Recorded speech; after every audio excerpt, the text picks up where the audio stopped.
What up to all you D-head maniacs out there? It's your boy Wild Man here on a beautiful Monday morning here in South Georgia. God, it's been snowing like a summer. We got a little drizzle out there today, but supposed to have some warmer weather toward the middle of the week finally. And then the beginning of next week is supposed to be pretty beautiful.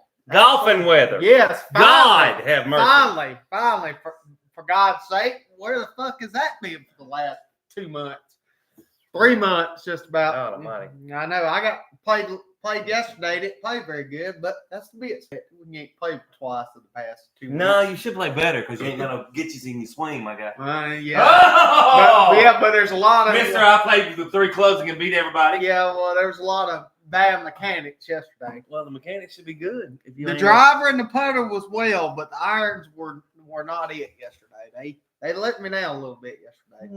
But that should have played with the 1 iron that you was talking about the other night. Should have played just 7 iron. Played the shit out of 7 iron all day. That's okay. But anyway, got off topic for a second. But anyway, so y'all, we had a lot of interesting things happen over the week and then over the weekend.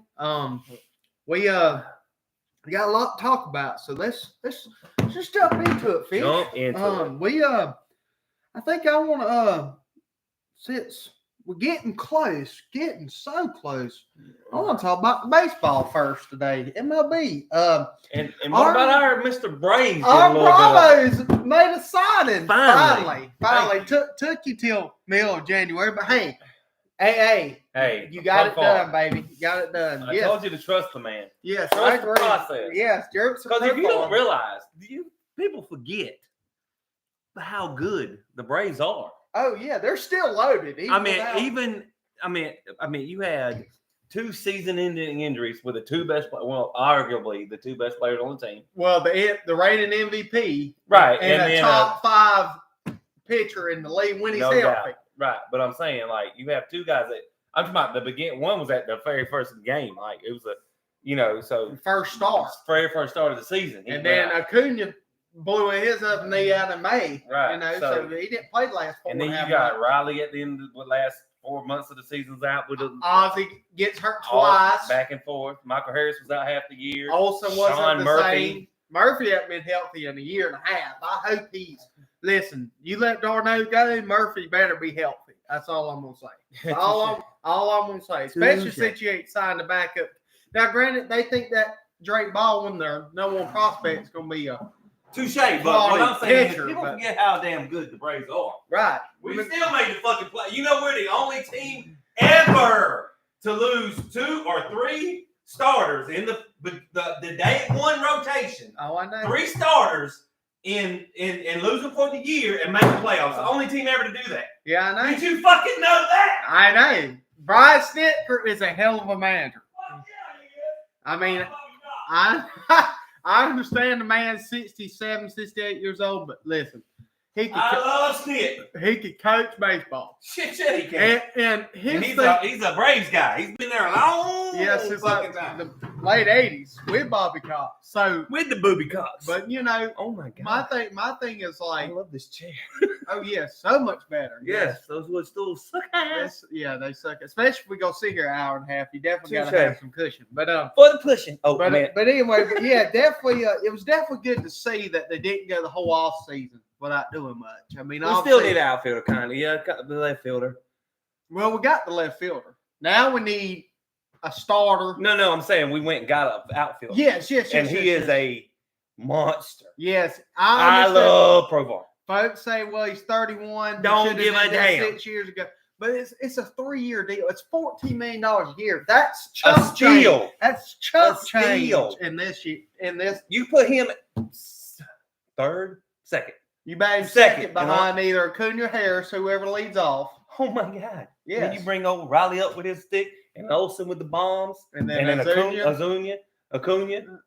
Yeah. Or whoever Acuna's first, and then Michael Harris. The top 6 in the lineup. Do you bet Harris before Ozuna? See, I go if Acuna's healthy. Acuna's obviously the leadoff hitter. Oh yeah, because that year he won the MVP. No. not that year. A couple years whenever Ozzy was leading off, and then Acuna was fifth. No, Acuna was back third. That was it. And then he moved him to lead off. Oh, they took off. Yes. Took off. Yes. That was the year after he come back from the ACL. It was 22 after they won the World Series. Yes. He was batting Ozzy leadoff, which Ozzy was doing okay, but Ozzy, I'm an Albies. I fucking love Ozzy. Freaking, I have 2 of his jerseys. That's how much of a fan I am. His thing is he swings too much junk. If he can learn not to swing at the first pitch and swing at junk, or if he could just bat left-handed the whole time. You mean right-handed? I mean right-handed the whole time. Oh, yeah. If he could do straight right-handed. He's more power on left, but he's got better average on the right. His career batting average from right says 308. Yes. It's freaking. I would rather have him bat for average. He's Chipper Jones from the right side. I would rather him bat for average because we got power. We don't need his power. Well, if he hits 25 bombs on the right side, you take it. Well, touche, but if he only hits 15 or 20, who gives a damn? Yeah. Because you're getting 40 from Acuna, 40 from Olsen, 25 to 30 from Riley. 35 to 40 from Ozuna. Yes, sir. And Harris I'm telling you, this is Harris' breakout year this year. Really? He's healthy, yes. He's going to hit, I'm calling it now, he's going to be 25 and 25. Holy shit. He hits 25 bombs. He steals 25 bags this year. The caveat is if he hits leadoff. And he's going to the first 2 or 3 weeks of the season until Acuna comes back. But if he hits at the top of the lineup, first or second, all year, he's going to have 25 steals. Okay, I see that. That's the caveat. Now, I think he can hit 30 home runs. Hell, he hit 22. And he was hurt half the season. Yeah, I mean, he has easy power from the left side. So and I love I'm telling you, dude, he's a go. To me, he reminds me of a young Andrew Jones, a little bit of a stretch. Ooh, yes, little bit of a stretch at this moment. Okay. Andrew Jones will go get it. Yes. But Michael Harris will too now. He reminds me a lot of Ender Inciarte when Ender was at his peak in the outfield. I mean, he could just run it down and go get anything. It didn't make a damn. That bitch was 80. And he don't have to dive much, really. No. He's so fucking fast. He catches easy speed. And that's uses what angles very well. The Braves have speed in the lineup, but they don't run outside of Acuna. Harris can run. Ozzy can run. Ozzy will get first or third and so damn fast, your fucking eyes will blink. Which I understand. Riley's actually above average runner than what he looks. Now, Olsen's pretty slow and Azuna's pretty slow. Olsen's just got them long ass strides, though. That's why he gets there fast. Or somewhat fast. Right. Not compared to them putting them down, putting them up. Right, exactly. I agree. But yeah, so it was good. Definitely good to see that they got him out. A little bit of a Freeman kind of guy. Yes. Tall, lanky. Absolutely. Yes, my guy. Yes, touche. Yes. He is very Freeman. A lot of folks thought when Freeman left and they got Olsen, they were like, that's a downgrade. I said, y'all, Olsen hadn't legitly blossomed. I mean, you're playing in 2 years ago, he fucking blossomed. I mean, you're playing in a cavernous Oakland Coliseum. I mean, hell, he hit 34 homers his last year in Oakland. That's hard to do in Oakland. I don't give a damn. Especially when you're the only batter. Right. I mean, outside of Matt Chapman, I mean, they didn't have nobody else. Well, what's crazy is they got Olsen, they got Murphy the next year. So Oakland, now I'm gonna tell you what, Oakland this year might be low key, might be really good. But anyway, we'll get into that close to the season. Yeah, picks and all that shit. But I would like to see AA make at least one more splash. Starter, I definitely think I was looking at the potential star rotation this morning. You know, right now they got the Cy Young winner, Chris Sale, got Lopez. Chris Sale is a fucking beast. Yes. You got Sale. I hate to tell y'all. Lopez, and then his Schwellenbach is 85% of what he was this year. That's a quality 3. But then you got a lot of young guys. Guys come back from injury. Ian Anderson, Grant Holmes, you know, a couple other guys coming back. Smith Shawver, Bryce Elder. You know, I definitely think they could use one more starter for sure. Now, do you think they can jump in the Jack Flaherty pool? That was a rumor a couple of weeks ago that the Braves have potentially offered him 4 for $80, but nothing ever really come of it. But I think they go get him. I really do. We need, in my opinion, they need a 2. They need a 2 behind Sale until Strider's back. 100%, right. And we lost Freed. Bye. But what I'm saying is, Freed Don't forget about Hollenbach. Yeah, Swellenbach. Swellenbach, my bad. That's what I said. If he's 85% of what he was last year, that's a quality 3 or 4 in your rotation. And maybe even 2 rotation. My guy, he's. Really I think he could be. He could be a quality 2. But I'm saying this year with what we got, he's a 3 or 4. No doubt. Right. No doubt. Or even if he's a 3 his whole career, you live with that. Oh hell yeah! That's especially what we got. Right. But what I'm saying is, if we go out and get Darden, because in the long run, right, when we face the Dodgers, who have 2 rotations pretty much, if they're all healthy. Well, that's what I'm saying. But they got their caveat is if they're healthy, right? But we hope not. But no, absolutely not. We fucking hate the Dodgers and we hate the Yankees. Touche. It was a shitty ass World Series. But we had to pick it. We had to go with what we had. But anyway. But like anyway. But what I'm saying is to compete with a healthy Dodgers, and we're healthy, we need another starter. Oh, absolutely. I mean, there's still quality guys. Nick Pavetta's out there, Andrew Haney's out there. I like Flaherty, but I love Flaherty. My thing is though, would he take a semi-discount? Because the Braves aren't going to go more than $20 million a year. They're just not going to do that. I don't see that. If they're not the Dodgers. If they can't pay Max Fried $27-28 million a year, they're not going to pay Flaherty. Max Fried, that's been with us for a few years 7 years. I mean, also had a Game 6 gym. Right. So I mean, that's what I'm saying. If he would take $17 million over like 3 years, yeah. Why wouldn't you go to the Braves? Right. To have a chance to win some chips. Right, because I don't think he's going back to the Dodgers. I'm not after they signed Blake Snell, got and Sasaki. The dude from I mean, I just don't think they're. I mean, and Yamamoto is going to be back healthy. I mean, Glasnow will be back healthy. If they re-sign Kershaw, I mean, they got Dustin May. I mean, they've got so much pitching, much pitching. Yes. So unless Ohtani, right? Unless he goes back to Detroit, I don't see where he goes. The Braves. I think he ends up taking a 1 or 2 year deal with the Braves, proves it, and he goes back out there. Now, granted, if you sign him for 2 years for whatever you give him, 30, 35. 40 to 45. If he could take 30, 35, you take it. Touche. But if he says I want 40, you give the man 40. You pay him 25 in the first year. And 15 for the second. And if he opts in, he gets 15. If he opts out, hey. Shake your hand and thank you very much. Wham, bam, thank you, ma'am, as they say. But, that's what I'm saying. I definitely think, and I think they need another. I think they definitely need another quality backup arm in the bullpen. There was a report yesterday that they're interested in Ryan Stanek, who's been with Seattle, the Mets. Could get him for 1 year, $3 or $4 million.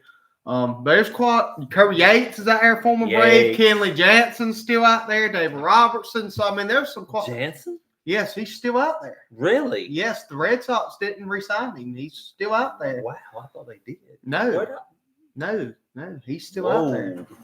I'm telling you. Now, granted, he's 39. I get that. But I mean, if he gives you 60 innings, a 3.5 ERA for a 7th, 8th inning guy, thank you, ma'am. I mean, that's what you need. The report is he wants $8 to $10 million a year, and from what I understand, he wants a 2 year deal. Maybe that's why he ain't got signed yet. Right. I mean, if he takes $6 million for 2 years, then hey, come on. Listen, Braves need all the help we can get. I'm just saying. Because there's some teams that are loading the fuck up. Well, not only that, pitching in this day and age gets hurt too much. I don't understand I get it. I've got shoulder and arm problems. I get it. I mean, we're just in this day and age, we're built a lot different than they were back in the 50s, 60s, 70s, man. Guys were just built different. I mean, it's crazy. You throw one ball and your freaking elbows falling off. It makes no sense. Yeah, but back in the day, they try to throw 120 miles. I agree. But still, though, I mean, they're throwing 350 innings a year. It's stupid how many innings they're throwing. But anyway, so that's kind of where we're at with the Braves. Now, my question for you, Fish, talking about the MLB is, what'd you think of the Hall of Fame votes? Your boy Ichiro one vote shy of unanimous. Stupid. CC got in 87%, which he should have got in. To me, him and Roy Halladay are 1A and 1B to me. They're they're right there together. And then Wagner finally, Braves legend last year, makes the All-Star team as a 38-year-old and retires on top. Hey, tip cat too. It took him 10 years to get there. I didn't understand that. He's got the most saves from a left-hand reliever ever, and got the highest strikeout percentage and the highest strikeout per 9 as a reliever all time. Ever. I don't understand how you don't vote this man First in. ballot. Maybe, well, first ballot's a little bit, but Come on. third or fourth for sure he should have been in. I'm saying at the most. Oh, okay. I'm not 10 years. I'm not saying I think I it would should be have. first ballot. I'm just saying. But I don't vote, so it's what the hell. Well, I would have voted him in. It depends on who was on the ballot that year, obviously. But yeah, I mean, first or second ballot for sure he should have got in. Now, the two guys that I don't understand why. Well, I get why one's not in. The Beltran situation's the whole nonsense, the Astros, but he's gonna get in probably next year. But our boy Andrew Jones, he's just gradually moving up. Slowly. Gradually moving up. He's at 67%, but he ain't got but 2 more years. You think he gets in? He fucking should. And that's fucking all I gotta say about it. I'm gonna say this: there's 4 players all time since 1860, whenever Major League Baseball started. 4 guys all time's got 400 home runs and 10 plus Gold Gloves. Andrew Jones is one of them. And the other 3 are in the Hall of Fame. Mike Schmidt, Brett Robinson, Beast. and King Griffin Jr. Beast. Are in the Hall of Fame. And Andrew Jones. Now, granted, folks are going to look at, well, after he left the Braves, he had that huge drop-off. Yes. Okay, fine. Yeah, he hit 240, and, I get that. His defense dropped off. Fine. Okay, no problem. But what he's done on the field, Right. collectively, Right. he's a Hall of fucking Nobody wins 10 straight Gold Gloves in center field in the 90s and in the early 2000s for nothing. You don't win 10 fucking Gold Gloves anywhere. Right. Fucking straight. Right. I mean, look. That's amazing. That's crazy. I mean, the only guys, one guy in 10 years can't fucking outdo you. That's one guy, and you got all this fucking talent. I mean, Ichiro did the same thing, and he went. Now, granted, he had over 3,000 hits. I get that, but he went in unanimously. I wonder who the hell didn't vote for him. Dude, I would want to know. I'd be an Ichiro. I'd be like, who didn't vote for me? Like, was it an accident? Or be like, see my name on TikTok or on the tube or X or Twitter or whatever the hell you're on there. Be like, dear committee, right? Who didn't vote for me? Yes. I'd like to shake your hand to have that much balls not to vote me in. Yes, because Mario Rivera is the only guy ever to go unanimous, get all 400 votes. I don't see how you don't vote each road. Well, how does a lot of King people. Griffin Jr. not go unanimous? How does a lot of guys not go? Hank Aaron didn't go unanimous. I mean, it's stupid. Jackie Robinson didn't even go unanimous, y'all. The only one person ever did. Mario Rivera. Now, he's the greatest reliever ever. But still, you got never mind. That's a long fucking conversation. We could get in that debate. That would be a good debate one day. We'll get in here and discuss put that in my notes. Yes. Hall of Fame debate. But y'all comment here when y'all see this video. Comment here and let us know how y'all feel about how the Hall of Fame votes went. Or what you want us to debate about. Right. Because let us know. We'll talk about it. We'll talk about it. Now, there's a couple guys that come on the ballot first year, second, third year. A couple guys fell off which I'm not surprised. But I thought maybe I think if Troy Tulowitzki stays healthy, he had a chance to stay on. But I really thought Brian McCann would have a longer look, but he didn't. But there's a couple guys down there. Chase Utley's trending that way. I think Andy Pettitte should be looked at more, even though he's a Yankee. I get it, but he should be looked at more. He's a good damn. King Felix, to me, is very underrated to me. I mean, I understand he doesn't have 200 wins. I get that. But his peak of that 6-year peak was Mariners.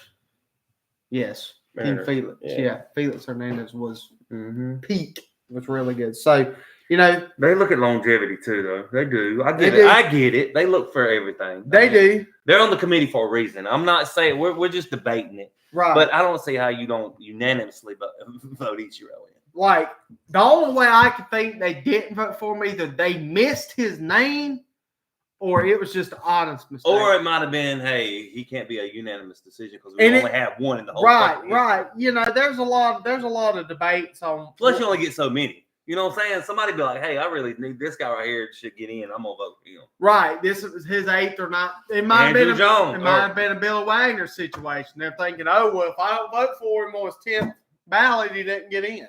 You know, who knows? Who knows for sure? But like I say, we'll see. I hope to be talking about Braves again here in the next week or two. I hope they make another Flaherty. Shot the world, make another signing. Heritage and Flaherty.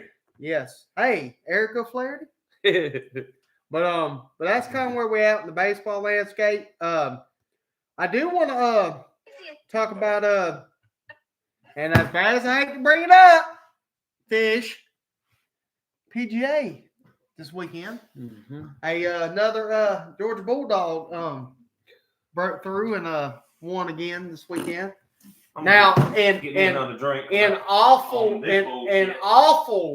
playing conditions, dude. Torrey Pines showed its teeth this weekend. The teeth, the fucking gums, the uvula, everything. Everything, yes. I mean, the wind picked up. Greens were quick. Can you bring some of those over? Which one? The Oreos, yeah. Oreos? Yes, please, sir. The double stuff, if you don't mind. God dang, that's all we got. Oh, I thought they were regular. No, sir. Double stuff's where. Oh, yeah, we take the snack, y'all. We're going to be sitting here a hot minute. We're going to be snacking. But yeah, no, I mean, you have Ludwig Oberg go out and shoot 9 under our first day and don't even end up top 20. I picked him to win. I did too. I had him winning after the first. He was my captain on my fantasy team. Wow. I had him as my captain, and then after the first week, first day, I was like, "Oh shit!" And then shit the bed. Now, granted, that's him. That's what he does. That man can put up a 9 under, and then shoot a 75 the next day. It's amazing how he does that. Well, his thing was he got. There was a lot of guys that had withdrawal this week because sick. Yeah. There was a lot of flu upsets going around PGA Tour. So, from what I understand, he wasn't healthy over the weekend. Now, granted, whether that made a dang or not, because that whole from Thursday afternoon until Saturday, that course played totally different than what it did the first day. So, but yeah, no, I mean, I thought Sam Stevens, the boy that ended up shooting 7 under, to get second. The only guy to shoot under 70 outside of Will Gordon, who ended up tied for 7th, to shoot under 70. The only guy that didn't have a bogey on the scorecard. Well, yes, he did. He had one bogey on the scorecard, but in those conditions, one bogey, I'll fucking take it. You shoot 68, you've played some golf.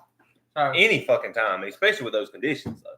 But what saved Harris English was, fuck Harris. I mean, you parred the last. You parred the last 12 holes and win. That's win. Wins is win, my guy. Right.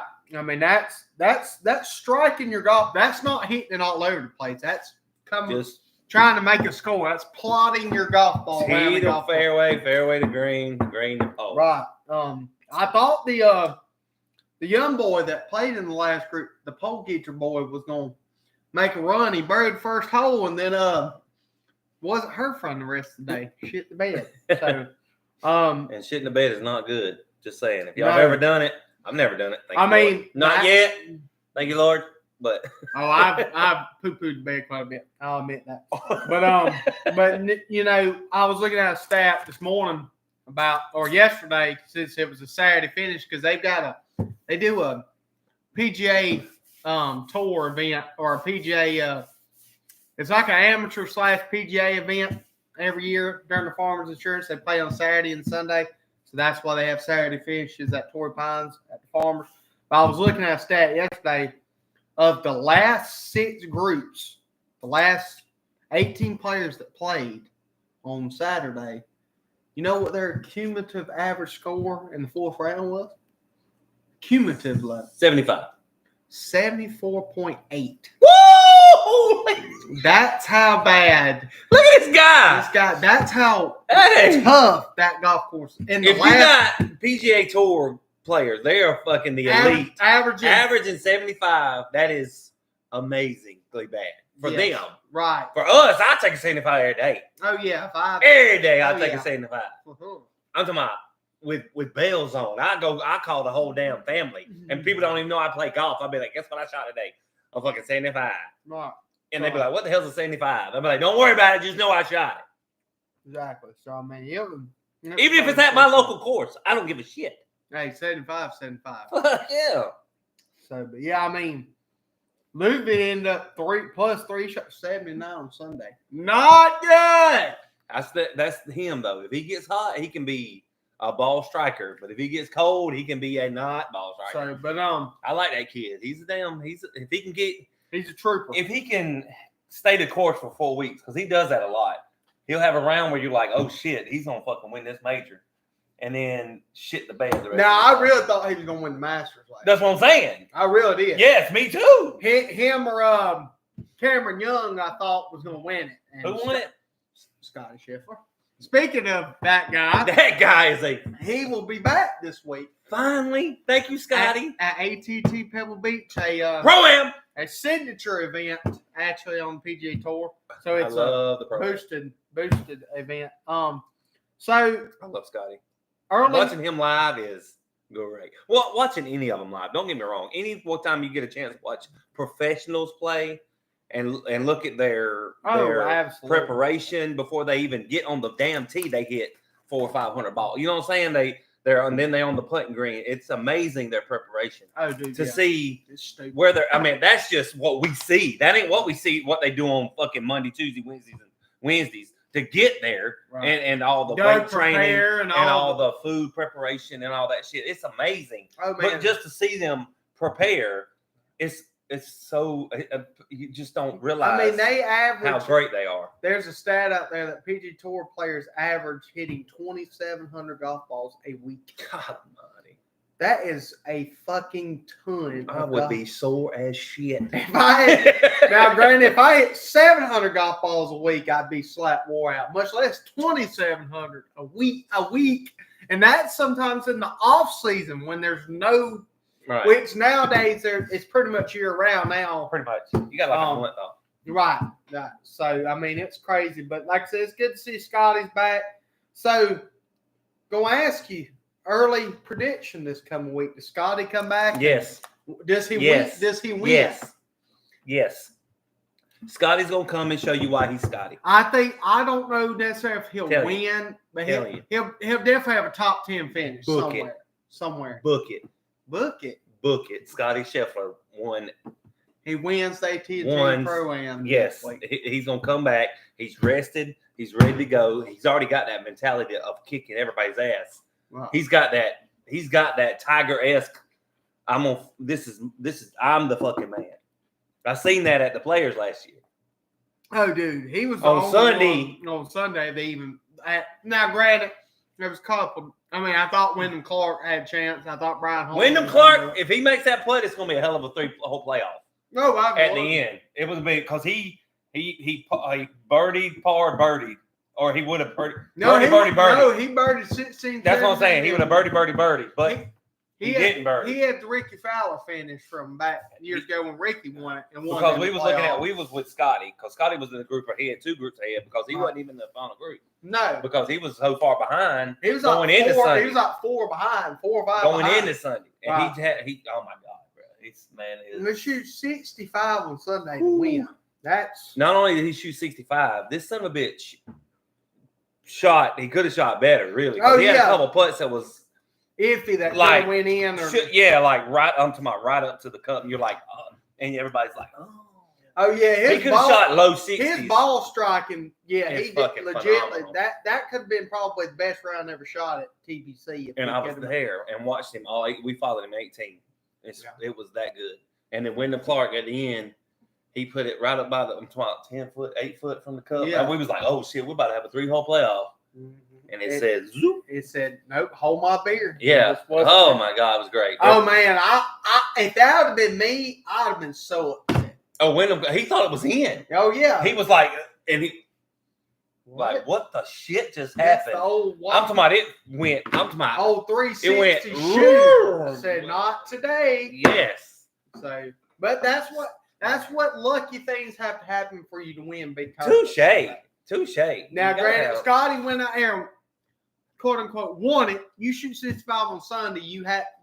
And you're up on the top 10. You probably win. You've given yourself every opportunity to win a golf tournament. That eagle he hit it on 6, I think 5, 6, 7. Oh, dude, that was gorgeous. That eagle he put in. Oh, bro, that bitch went crazy.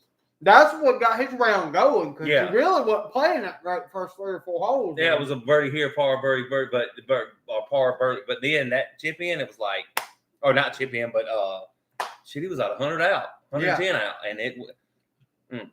I mean, that's where you saw the tide turning. You were like, oh shit, here he comes. Yeah, he came. Here he comes, and he just rode it all the way out. But yeah, so Boy Fish is biggest guy to win it this week. I would not be shocked if he wins. I would not be shocked if he won. Here, let me put these up. But yeah, I ate the whole pack if you don't. No, I ain't talking about that. I'm talking about you digging you. No, I was just getting out the tea, brother. I know. But anyway, so they I can see him definitely getting a top 10 finish. I don't know if he'll win, but Scotty is Scotty. But he's definitely, if he don't have a top 10 finish, I will eat shit for a week. Oh, just saying. Don't say that because some people have said that on the internet. Don't eat shit when they fucking lose. Just saying. Well, I refrain that statement. Thank you. Because reverse. Thank you. Because if you say something, you got to do it. Right. Don't be a pussy and not do it. Well, I'll say this: if you didn't get a top 10 finish, I will drink a whole pint worth of whatever y'all want me to drink. Tabasco sauce. Straight up.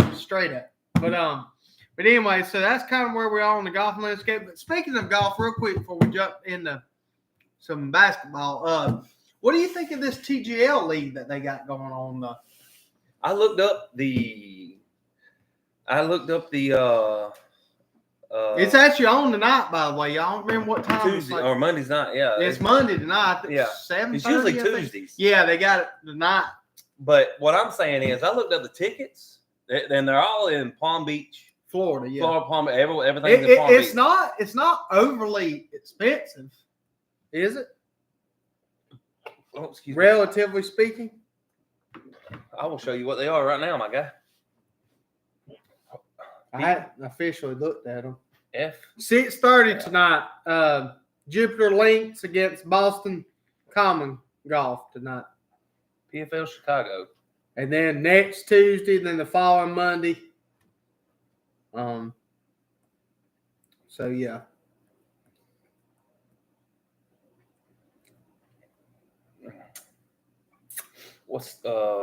They don't play till the 17th. But anyway. Yeah. After today and next Tuesday, it's the 17th. Holy moly. Holy mackerel. $2,600. Yes, that's. Are you kidding me? Fucking crazy. And they only have nothing else available. Now that was $426. Yeah, but that's what I'm saying. But that's still stupid. It could get real stupid. And that's not even a great angle, really. But see, this is the 426. Ain't too bad. Yeah, but you got to drive down there. You probably got to spend the night. Man, just to watch them play in a little virtual golf. Right, not even real golf. Now it's exciting. It's fun to watch on live TV, but like you say, I don't know if I'm all for $500. No. Now if I just had stupid money, didn't have to do what we're doing right now. If I was a millionaire, I'd be there. No doubt. No doubt, I'd be there. Hell, I could be a thousandaire. Right. If I could just afford just to piss money away and go, I'd go. Hell yeah. That's why I looked up the tickets. I was like, oh shit, I'd like to go see that. That'd be pretty badass. Plus, you're right there, right in the arena. You know, you're close to them. You can see the interaction. You know, because you ain't got because if you go to a golf course, you're with a group, right, and you want to see somebody else play. It's hard to get back and forth to see. Oh, absolutely. You know what I'm saying? It's almost impossible. Yeah, you can't watch everybody. No, but there you could. Right. Everybody's right there, and it's pretty, badass. Yeah, for sure. But yeah, it's yeah. So, but yeah, I was just curious if you watched any of it and how it's pretty. I mean, it's all right. I mean, it's virtual. I mean, it's exciting to watch. It's pretty cool how they can elevate the green and adjust it and stuff, and how they chip off the rough and the sand. It's pretty cool looking. I wasn't all for it, like over the moon about it to begin with, but I think it's exciting. I do want some better competition though. First few weeks of it's been kind of a bunch of blowouts, so I hope for some better competition starting tonight. But anyway, so I guess let's get into the NBA a little bit. I do want to talk a little bit. You know what? We'll get in the NBA because we're gonna be in there in a minute. Women's basketball, my guy. WNBA had a big 3-on-3 league thing they got going. Well, that and they had a big trade yesterday in the WNBA. Kelsey Plum and Jewel Lloyd in the 3-team trade with Seattle and LA. I was shocked that the Aces traded Kelsey Plum. I thought she was going to end up playing her whole career there, but they traded her to the Sparks. I was shocked, and then and Joel Lloyd ends up going to the Aces, and then the Dallas Wings get not Dallas Wings. Who's the other team in it? Hold on. There's another team, the third team in it. Seattle Storm, gets the number 2 pick in the draft. So we'll see how that goes. I just thought it was very hold on, it was very interesting. That's it. No. Hold on. No, you go. The Seattle Storm ends up money. No, you're good. I'm kind of blabbing. They're gonna be good next year, dude. I mean, you still got Brittany Stewart. You still got a couple other good players. Get number 2 pick. They could probably end up with Paige Buckers from UConn. She can play, boy. She's a stud. If Indiana Fever, I'm just saying. Oh, with the number 1 pick for the second year in a row, by the way, y'all. If they can get another something to complement the best basketball player in the league. They got really good at the end of the year. Like they was. So you're saying Caitlin Clark's the best player in the WNBA? Like right now? Fuck yeah! Like right now? Fuck yeah! Fuck, who isn't? I think she's the number 1. Like most wants to be watched. Yes, that ain't even debatable. She's definitely the most watched. You don't think she's the best player in the WNBA? Honestly. I think Asia Wilson has a lot to say about it. And I think Brandon Stewart has a lot to say about it. Asia Wilson, I'll give you that one. But Caitlin is a fucking monster. She's top 5 for sure. She's probably top 3. But I'm saying give her 2 more years. Okay, I see what you're saying. But what I'm saying is if you had to start a WNBA franchise right now. She's definitely a top 2 or 3rd pick, yeah, for sure. If I don't have if I have the snake, just say I have the snake draft, and I have the 2nd, 3rd pick, I think she probably. If she falls to you, you get her. Oh yeah, if I could get her at the 3rd pick, yeah, absolutely. Especially if they pick Asia Wilson or whoever they pick. Asia Wilson is a monster. I give you that one. Right, but still, she's a 1A, my guy. I or 1B, and I think Angel Reese is really good quality player too. But that's who? Angel Reese. For what? Get the fuck out here. I gotta walk away on that one. She oh, no. Her team is 13-1 right now, my guy. No, my guy. Angel Reese is not that person. Stat chaser. Oh yeah, my bad. You're a stat chaser. My bad. I forget. You're a stat chaser. Easy. I'm just saying. I'm a Caitlin Clark fan by all means. I knew she was going to be that good at Iowa even before she even come there.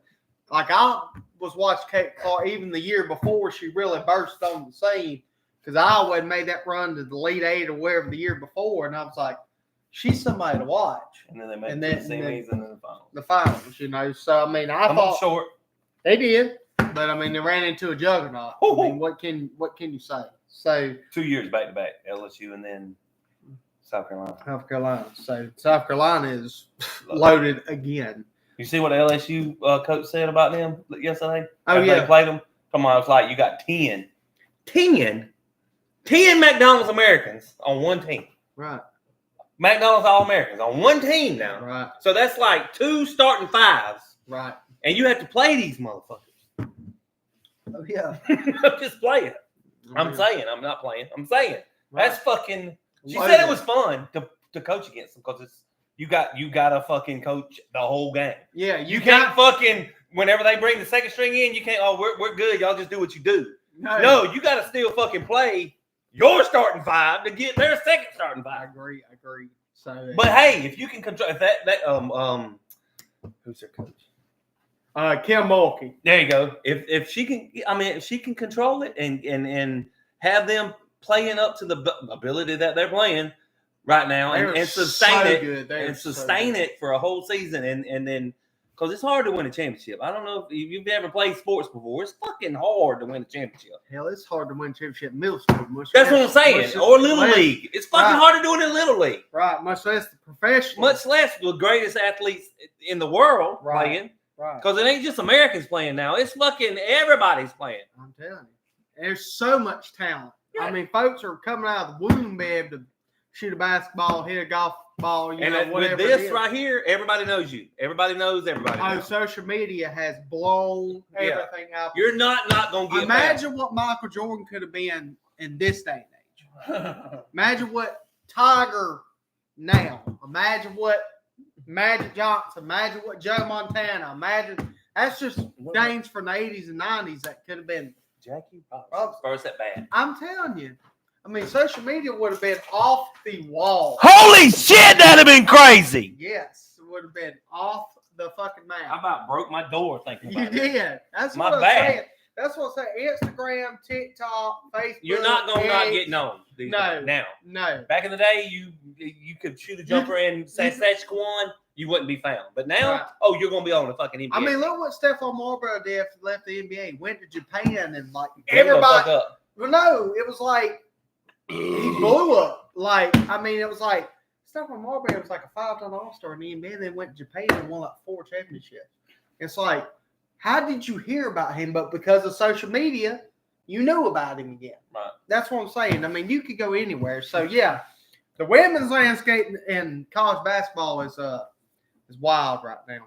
I mean, there's so many good teams. And talking about the NBA to finish that trade, I wasn't as much of a fan because I thought Kelsey Plum was a great 1-2 punch with Asia Wilson in Las Vegas. But, we'll see.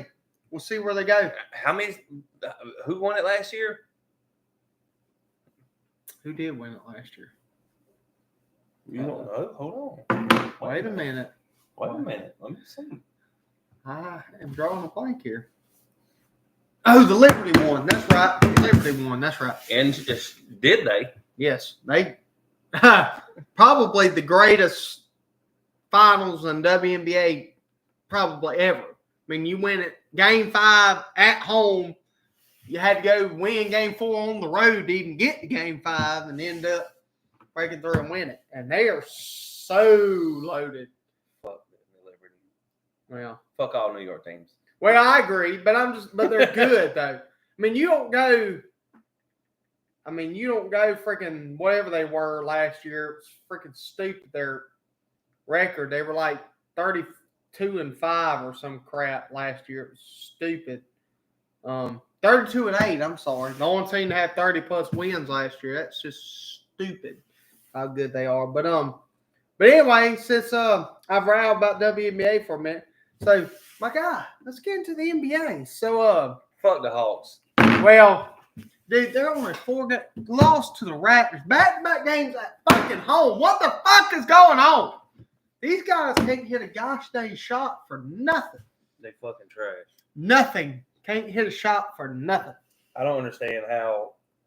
It just makes. Now, granted, they're banged up again. Jalen Johnson's out for ever how long he's out. It makes my fucking head hurt. I mean, it's stupid how bad they've been playing. And it don't get no easier tonight. Just saying. You got to go on the road to Houston. No. Timberwolves, my guy. Minnesota, that's right. Houston tomorrow night. Yeah, exactly. Big yacht. But that's all at home now. The one in Houston's at home. They come back home. Oh, okay, but still, you got to travel to Minnesota. Then come back home and then go all the way to Cleveland. Yeah, Thursday.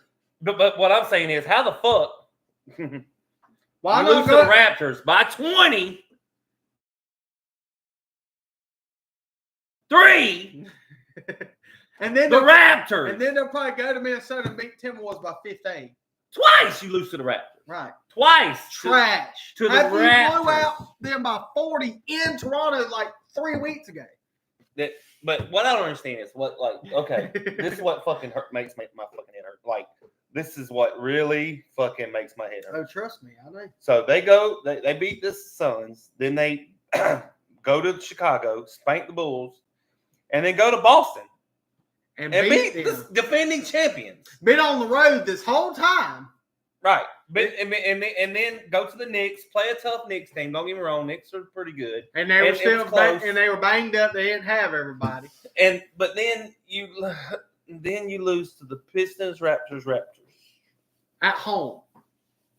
Now the Pistons are the real deal now. Now they're good. Now the Hawks are better than them overall, but Cade Cunningham. They're a 500 team too, though. And we're gonna get into that here in a few minutes. The Pistons are a 500 team too. But if you're gonna fucking compete with the Bostons and the Clevelands and the fucking OKCs and the Denver Nuggets and the Knicks and the goddamn Dallas Mavericks and all them, compete against you got to beat fucking Detroit and fucking Toronto at home in the middle of the fucking season. Yes, it's fucking stupid. But yes, the Hawks definitely are very frustrated. They make my fucking head hurt. Yes. So before we get into the All-Star stuff, I want to get into fuck the All-Stars because they trash too. You see the fucking starting 5 of each team? Okay, so fuck that. If we're gonna get into it, let's just go ahead and get into it. Then we'll get into the trade deadline stuff. So the East, we got I agreed with three of the 5.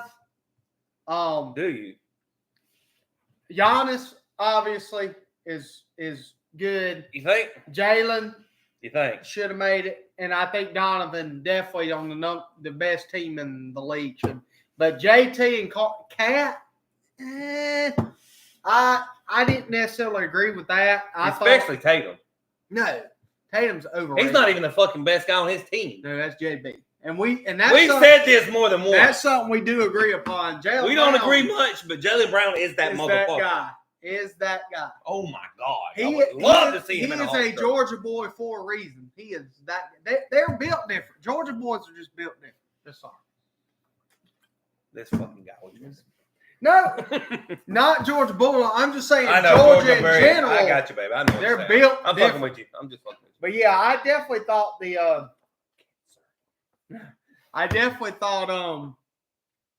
that Cat and JT making it was a stretch. Now, granted, I didn't think LaMelo should have made it as a starter. That was overhyped.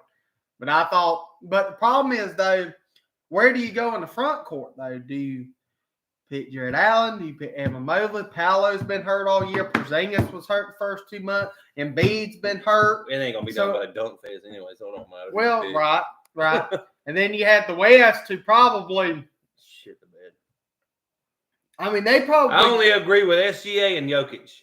The other 3 fucking shit. Well, this will probably be the last time we see these 3 as stars in the NBA.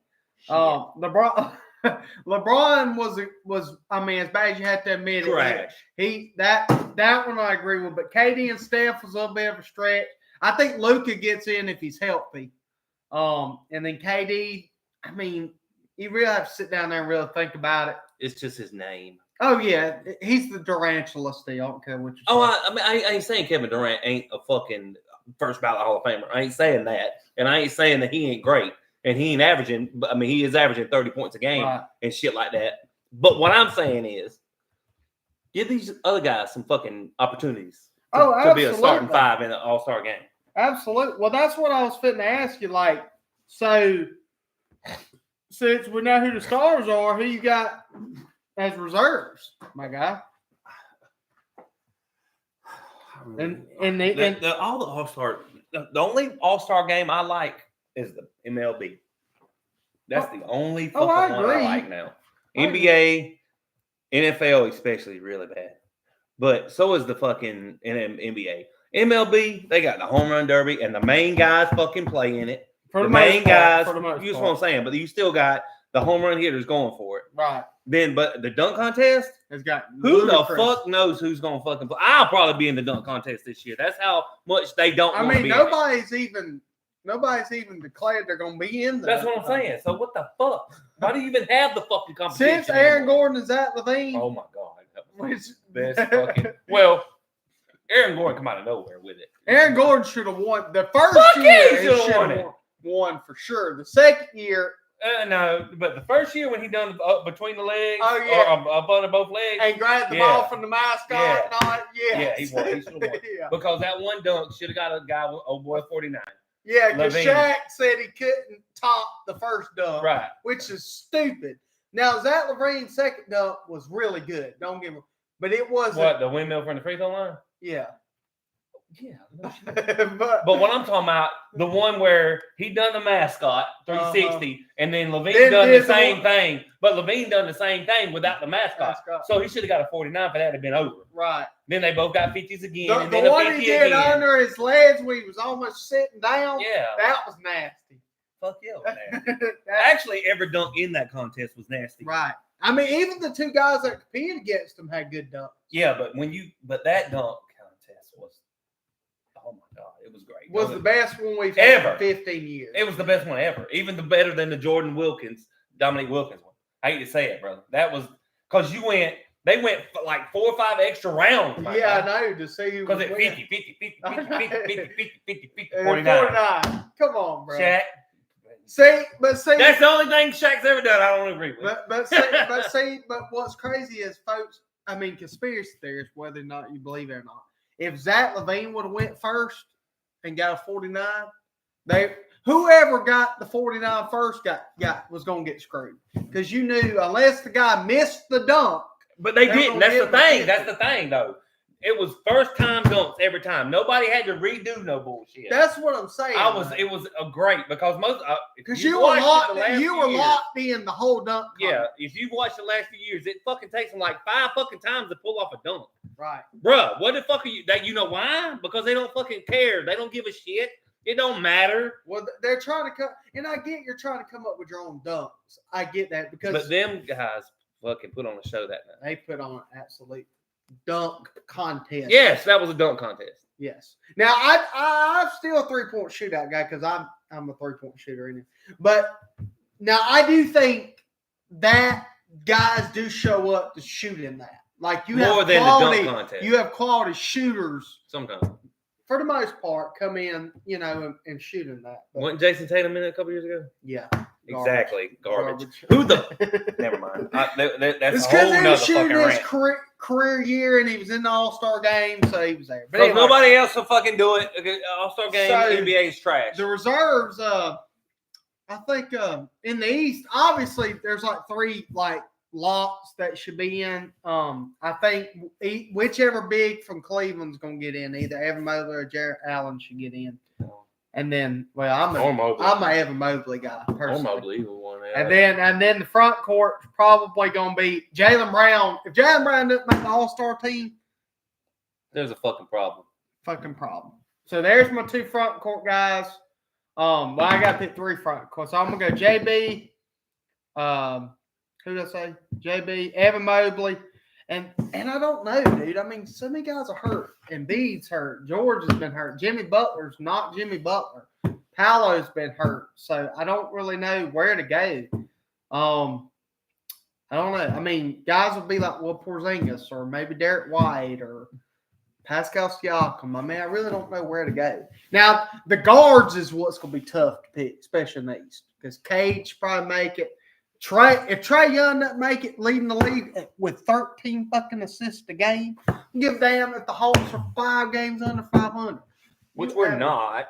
We're 2 above, I believe. No, we're 1 below now. We're 22 and 23. Right, because we've lost 4 in a fucking row. You suck.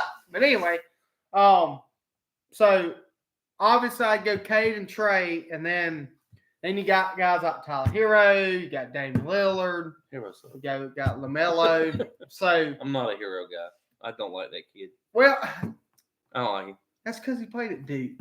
You're a hater. But anyway, How am I a hater if I'm a Duke guy? you're a hater. No, I'm not. I'm not a hater. He played at Duke, my guy. Man, He's I one of don't your give guys. a shit. Kyrie Irving played at Duke. I don't like him either. Well, anyway. One and done. Thank you. Appreciate you for leaving. Yes, but now the Western Conference is a little more, to me, it's a little more clear. Wemby's gonna make it, AD, and then probably either Jalen Williams or Jaren Jackson Jr. probably should make it. And then the guards, I mean, obviously probably Ant-Man's gonna make it. I think honestly. Wait, hold on. Hero didn't play for me. Hero played in Kentucky, my guy. Oh, he did play. That's what I meant. I didn't mean to say that. I meant to say Kentucky. But yes, Kentucky. that's Christian what I meant. Laettner, 2.7. Pop. Yeah, 10 for 10 from the line, 10 for 10 from the field. Shut the fuck up, Kentucky. That was boom 30 years ago. I don't give a damn. Over. Greatest game ever in college basketball Get history. over. It was 30 years ago. But anyway, It don't matter. but the More guy, than 30. the guy that I think should 30. make the All-Star, 33 5. years now because it's 92, right? 90, 92. 91. The second year was 92, though, right? 91, 92. Yeah, exactly. So 33 years. But anyway, Golly, that's crazy. that's crazy. That was a year before I was born. Man, I was watching. Oh, God. My stepdad was like, oh, shit. He hit that runner in the lane. And my stepdad's like, what can happen in 2.7 seconds? I said a lot. I said a lot. And he's like, what the fuck ever. Grant Hill, Laettner, pop. Shad went fucking crazy. Loco fucking screaming, running through the house. Well, trailer, white projects, you know what I'm saying? Whoop, whoop! But anyway, running through the house, my mama says, a Christian lady who drinks coffee and read books her whole life, that's what she did, sat at the kitchen table, told me to shut the fuck up and sit down. My mama. His mama now. And I know his mama. R.I.P. But what I'm saying is, yes, this woman told me to shut the fuck up and sit down. Like, you probably heard 5 cuss words out woman's mouth. Ever. And that was one of them. Yeah. When she cussed, she meant it. She meant it. It ain't very loose like it is with us. Hell no. See? Key point. Touche. I said more cuss words on this stream than she probably did her whole life. But yeah, so, I mean, but what I was getting to is... Shut the fuck up and sit down, Chad. Exactly. Is if Norman Powell does not make the All-Star team this year, I'm shocked because the Clippers are playing some of the best basketball in the league right now. They're like 8 or 9 games over 500. I mean, they're playing really good. It's like 24-15 or something. It's crazy how good they're playing. Let's see. They're like 7 or 8 over. NBA. They're 26-19, so they're 7 games above 500. And that's with Kawhi just coming back. So they're playing really good. They're out the in-play game. Yeah, they're 6 right now. So, but that's kind of where we are, the All-Star game. But the meat and potatoes I want to get into is of the NBA is trade deadline. What do you think some of these contenders do? You think the Lakers do anything? You think I hope they trade. The Mavericks do anything? I You hope think they need to, but I think believe Denver makes a trade? You think a couple teams in the East make a trade? You're Russell Westbrook hater. I hate that guy. He's a hater. team crusher. Him and James Harden are team crushers. You are a hater. I'm not a hater. I'm just telling you the damn facts. Do they got rings? Do they have a ring? No. There you go. All that talent. Now, I ain't saying they ain't fucking elite ballers. I'm not saying that. Right. That is not what I'm saying. The bitches can. I mean, Russell Westbrook averaged a triple-double that one season, almost. He did. Oh, he ended up. Yes, that's why he won the MVP. No, I thought he was like .3 away from assist. No, he's the second guy ever outside Oscar Robertson. Oscar Robertson was the one, right? Right. No, he did. That's what pushed him up top winning the MVP. Well, he should have fucking won MVP. What I'm saying. I agree with you, but a lot of folks are like, if you average a fucking triple-double. should have won it. Who? They said James Harsher went back to back, but Russell averaging. I agree with you. I'm just saying what the pundits and the media say. Well, they're fucking idiots. So the media. They change their fucking mind every 2 seconds. Well, that's because the Rockets were the 1 seed, the best team in the league, and OKC was like the 6th seed. So. Yeah, but if you average a triple-double. I agree. He should have won it. If he's not on the – okay, say you take James Harden off the Rockets that year, and you take Russell Westbrook off the Thunder that year, the Thunder fall completely out of goddamn everywhere. The Rockets maybe fall to 5th or 6th because they was loaded. Come on now. But the Thunder fought. But the caveat to that, though, is they don't get CP3, though. They wouldn't have. That's what I'm saying. They wouldn't have traded for Chris Paul. But what I'm saying is, you take Harden off that team. Off that team, yes. Oh, yeah. Houston probably falls to 3 or 4. Nah, maybe. That probably falls. I think it's 6 or 7 to me. Because that West Conference that year was loaded. I mean. Yeah, but I'm saying they had the number 1 seed for it. They had a damn good They were season. loaded. Yeah, they should have really wanted that year. Well, if CP3 don't pull the hammy. He fucking did it on purpose. You think so? Yeah, because he's like, I'm going to lose anyway. Pretend like I hurt myself. Well, that was game. Because I'm going to fucking choke anyway. That was game 6. Yeah, I know it was game 6. But what I'm saying is he knew he was going to choke. That was game 5 because they were up 3-2. They lost game 6 and then lost game 7. But, well. But what I'm saying is, you average a triple-double, you deserve it. You should have won the MVP. Yeah. Agreed. But yeah, so James Harden's trash. The reason I want to get into the trade deadline real quick, because it comes in 2 weeks, is do you see anybody that's out there potentially?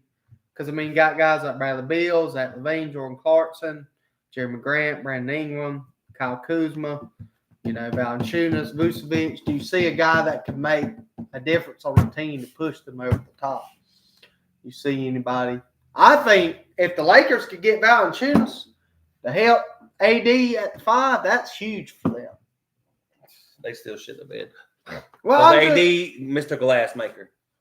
Well, he's playing. This might be his career year this year, and he stayed healthy. Shockingly, He'll get hurt eventually.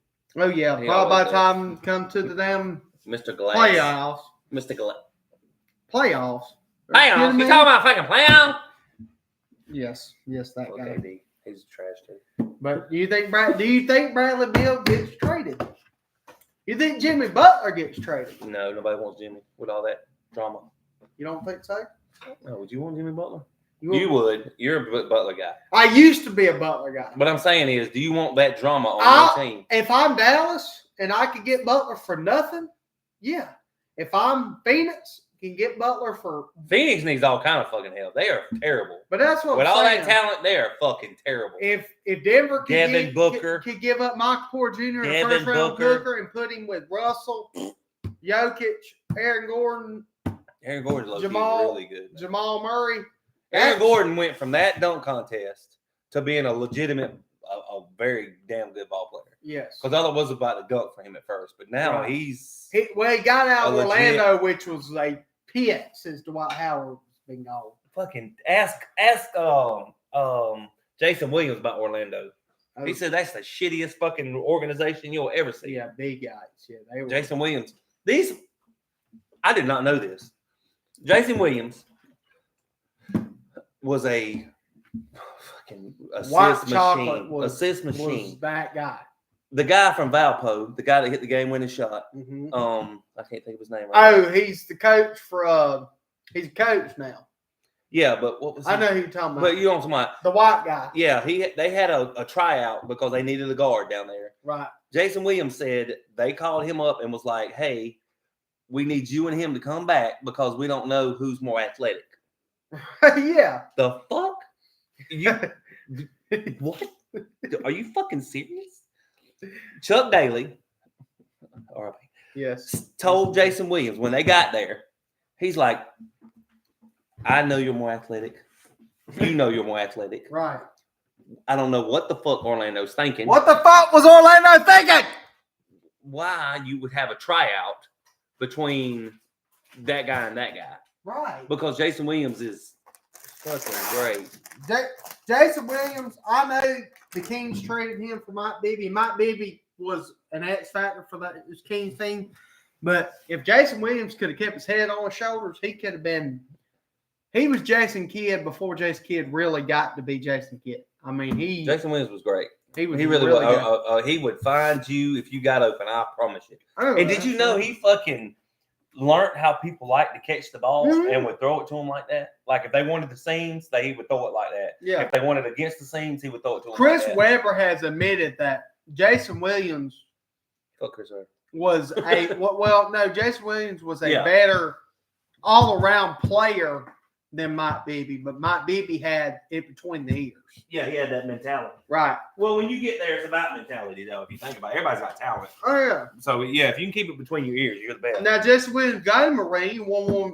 If you go back and look at that, speaking of that, go back and look at that 06 Miami Heat team. That team was loaded. Yeah, loaded. You had Gary Payton, Alonzo Mourning, Shaq, Dwayne Wade, Jason Williams, James Posey, Antoine Walker. That team was absolutely loaded. They should have won it. But just because you got a loaded team don't mean you win it, though. Right. But what I'm saying is they called them back, and Chuck Daly said, I got a tea time in an hour. Have this shit over in 20 minutes. Yeah. He told Jason Williams, if you don't whip his ass. If you don't end him, I'm going to end your career. So I know you're better. Show him in 20 minutes. Right. And he did. So. Yeah. Jason Williams is that guy. But yeah, so I don't know if anybody, like I say, I definitely think a couple of these teams need to make a trade. Bryce Drew. That's it. He's coach at Baylor. Bryce Drew. That's it. Coach at Baylor. I looked it up. I had to look it up. Won a national title, by the way, with Baylor. But it was really good.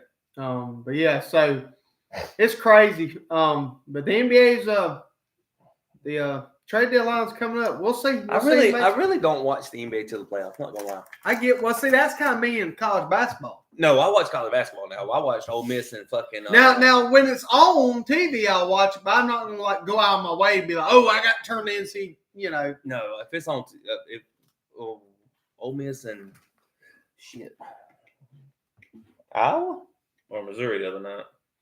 I'm drawing a blank because I was drinking a little bit that night. Yeah, didn't want to get drunk very often, but no, when we do though, yeah, it's nasty. I'm trying to get.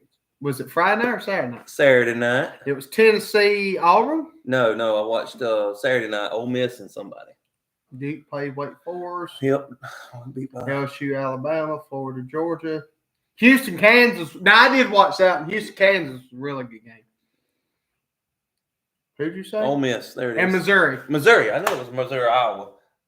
Yeah. Really good game. Me and Hunter had $20 on it. I picked Ole Miss. SEC. He cashed out, man. No, both SEC. Yeah, I know, but SEC, legit SEC. Missouri ain't fucking SEC. Just saying. Anyway. But yeah. They've been there for a couple days. They have been, but yeah, they are. I want to talk about something we ain't fucking talked about right fast like. What? Tennis. Oh, yes. We have not talked about tennis yet. At all. I'm sorry. I got to talk about this. Disrespectful on my book because I'm a tennis fan, by the way. I fucking love tennis. Me too. I love watching it. But that young boy. Sinner. Yes. Yes, sir. He's a fucking monster. Yes. But I think Novak don't get hurt. He beats him this year. I'm telling you. He was on a heater, though. But Sinner, yeah, he didn't even have a break chance against him the whole fucking tournament. No. His serve was on. But what is Novak known for? He's the greatest returner server ever. Ever. No, don't even fucking debate me on that, my guy. Who the fuck is better than Novak with the returner serve? I thought Nadal was right there. He's right now. Okay, now you want to be technical? Want to be technical? Andre Agassi? No, not Roger Federer. What's the white? Andy Murray. Murray. Yo, he was good too. But Novak's returner serve. Oh, I agree with you. He's there. Ungodly. He's up. Okay, you got 1A, 1B, 1C. Right. Yeah. Andy Murray was great. It was a bad time to be good. Outside of the injuries, he probably had the most talent. He was great. Yes, he was great now. He broke through a couple times. Right. But when you got Roger Federer, Nadal, and fucking Novak, all the GOAT, three GOAT debate in at the same time. In that 10-year window. It's hard. Fucking 20-year window. Right. It's like them four won every major for like 15 to 20 years straight. Yeah. Nobody else won one. That's how dominant those four guys were. Yeah, I mean, you had a couple drop in here and there, but it wasn't very many. It might have been 5, maybe. Or even if it's 1-1. What was the boy from wherever he's from, Colombia or that South American boy that won the French Open a couple years ago? Crap, and he fell off the map. Like everybody was like, "Oh, well, he's going to be the next dominant foreign player." And then now Carlos Alcaraz is Alcaraz fucking beast. Is that guy? But Novak spanked that bitch's ass in 4 sets a couple days ago. But what I'm saying is, what I want to talk about is the women. Madison Keys with her sexy little ass. Yeah, she is so cute to me. She's very. She is very good looking. Finally breaks through and wins her a major. Even though I believe she should have won that year. She was in the finals and she was up 6. She had won 6 when she was up. She won the first set 6-1. Yes. Oh God, she's so cute, bruh. Blow that shit up again. Oh God, she's so pretty. Anyway, I'm not as attracted to her as he is. She's so sexy. But now when she's out there sweating and hollering and stuff, be like, yeah. No, that's very attractive. But all of them attractive. Don't get me wrong. Shut up. But what I'm saying is, Madison Keys breaks through. An America. Finally, an American. Finally. Since the Williams sisters. Well, Serena and Venus is just ungodly great. They're great. Especially Serena, even though I don't like Now, I'll tell you what. That Arna girl that played her in the finals. Oh, she's a monster. I mean, she's number 1 in. She's number 1 for a reason. Right. But what I'm saying is, Madison, it was great. It was not the rallies wasn't long, and you got a lot of power. That between them two, and Madison Keys breaks through for her first title in a major. First major. Well, major, yeah. Right. Oh gosh, she's so. Well, nobody thought she was going to be what's her name in semifinal. Oh yeah, Touche. Swiatek or Swatik. Yeah. Yeah. The Iga girl. Yeah, from Poland. Badass. From Poland. She's badass. Now you talking about? To me, she's good looking. To me. Oh, no doubt. They're all. I mean, they're not nothing. All they're all not bad looking. I'm just saying. But Madison Keys is just too cute. She's just cute. She's too fucking cute, man. Tell her I said hey. Yeah, what's up, baby? Tell her I said what's up. You will say that. That's right. But yeah, I wanted to bring that up. But I think Novak gives Sinner a better. Okay, let me ask you something. Since we're in the tennis debate, who is my GOAT? Don't even ask me that. Yes, who's your Novak. Easy. Novak and Serena. Serena is the GOAT of women. Easy. That ain't even a god fucking debate. I'm a Serena guy too, but I'm just saying. The only one that comes close is Navratilova. Don't get me wrong. That she would have been Martina. But what I'm saying is dominant. Serena beats Navratilova 6-love. Because she probably wins 7 out of 10. Yeah. But what I'm saying is she hits like close to a man, bro. Oh, dude, yeah. She's not. Don't get me wrong. She's even said it. That like when John McEnroe said that she's not the greatest tennis player. Why ain't she the greatest tennis player out of all men and women? And John McEnroe got scrutinized because he's like, no, she wouldn't be a man. Don't get me wrong. Even Serena has said, if I played Andy Murray or Novak or any of them, it'd be 6-love. Yeah. 6-love in like 20 minutes. I think she would score. She wouldn't. You don't think she'd get a point or 2? She wouldn't get 1 point. She might not even get a point, much less a game. Oh, no, I don't think she gets a set. No. She don't get nothing. I think she scores. No, she 6-love. She's even said it. In 20 minutes to be over. Even at her peak? She said it. Oh, I know, but okay. No. Even at her peak. No. She don't even get 6-1. I out of respect for Serena Williams, no. I would give her a point regardless if she said 6-1, 6-love? Yeah. Ooh. Yeah, but that's better than me and you sitting there. Oh fuck no! I don't even want to see a serve from them coming. No. But what I'm saying is the men hit I get so what much you're saying. harder. Oh yeah. And that all they would do with her serve, they would back up a little bit, return it. She would hit it, and they would get it past her, bro. Yeah. I'm telling you, it would be ugly. I get it. It would be ugly. No disrespect, because with Serena, she would beat my ass easily in tennis. She's 6-love, and it would be in 20 minutes the other way. But what I'm saying is Serena is the GOAT in women's by far. Right. And then Novak is the GOAT. He's yeah. And Roger and Nadal is 2A, 2B. Nadal is great now. Nadal was fucking. My daddy loved Nadal. Right. He loved Nadal. I don't know why, but he loved Nadal. He said that was the girl from Australia, that Margaret Court, who was probably the most dominant. She did it in 1873 when there was 4 players on tour. Well, she did it. She did it in the 80s, and but I'm saying early 90s. But we're talking about but I'm saying she would be the only one. So you put Margaret Court on this side and Serena on this side. I'm not saying Serena's not going to sweep the shit out of all of them. Sweeps. 2 sets to none. Because they would get a point. Don't get me wrong. They would get a point. All right, in this day and age, tennis it's just like golf, man. Technology has gone a long way. Athleticism's gone a long way. Serena's a hard hitter, bro. Oh yeah. They didn't hit the ball like that back in the day. No, I agree. Yeah, I mean Serena's like. There's a lot more power. There was a lot more finesse and agility back in the 80s and 90s. Yeah. Like they would literally, they probably instead of aces and 2 or 3 turns, they knock it back and forth, right? Serve back and forth 15 times before somebody'd go after them. Right. They had a lot more rallies. But I couldn't think of her name. But she was the only one that I was thinking of. That Steffi Graf was good too. Now that was a sexy. Look at Steffi Graf. Yes. Oh God, there she is. Woo! Andre Agassi, you lucky son of a bitch. Yeah, that's what I'm saying. She would have been the only one. Yeah. And don't forget about the American Everett. Chris Everett was pretty damn Pete Sampras was really good too. Oh, Miracle. Yes, very good. And Billie Jean, that's a lot of folks will say Billie Jean King. Now, granted, she didn't win as many majors, which back in her day, there weren't like 3 a year. There's like 6 now or 5, whatever it is now. There's 5, ain't it? Wimbledon, French Open, Australian Open, and U.S. Open.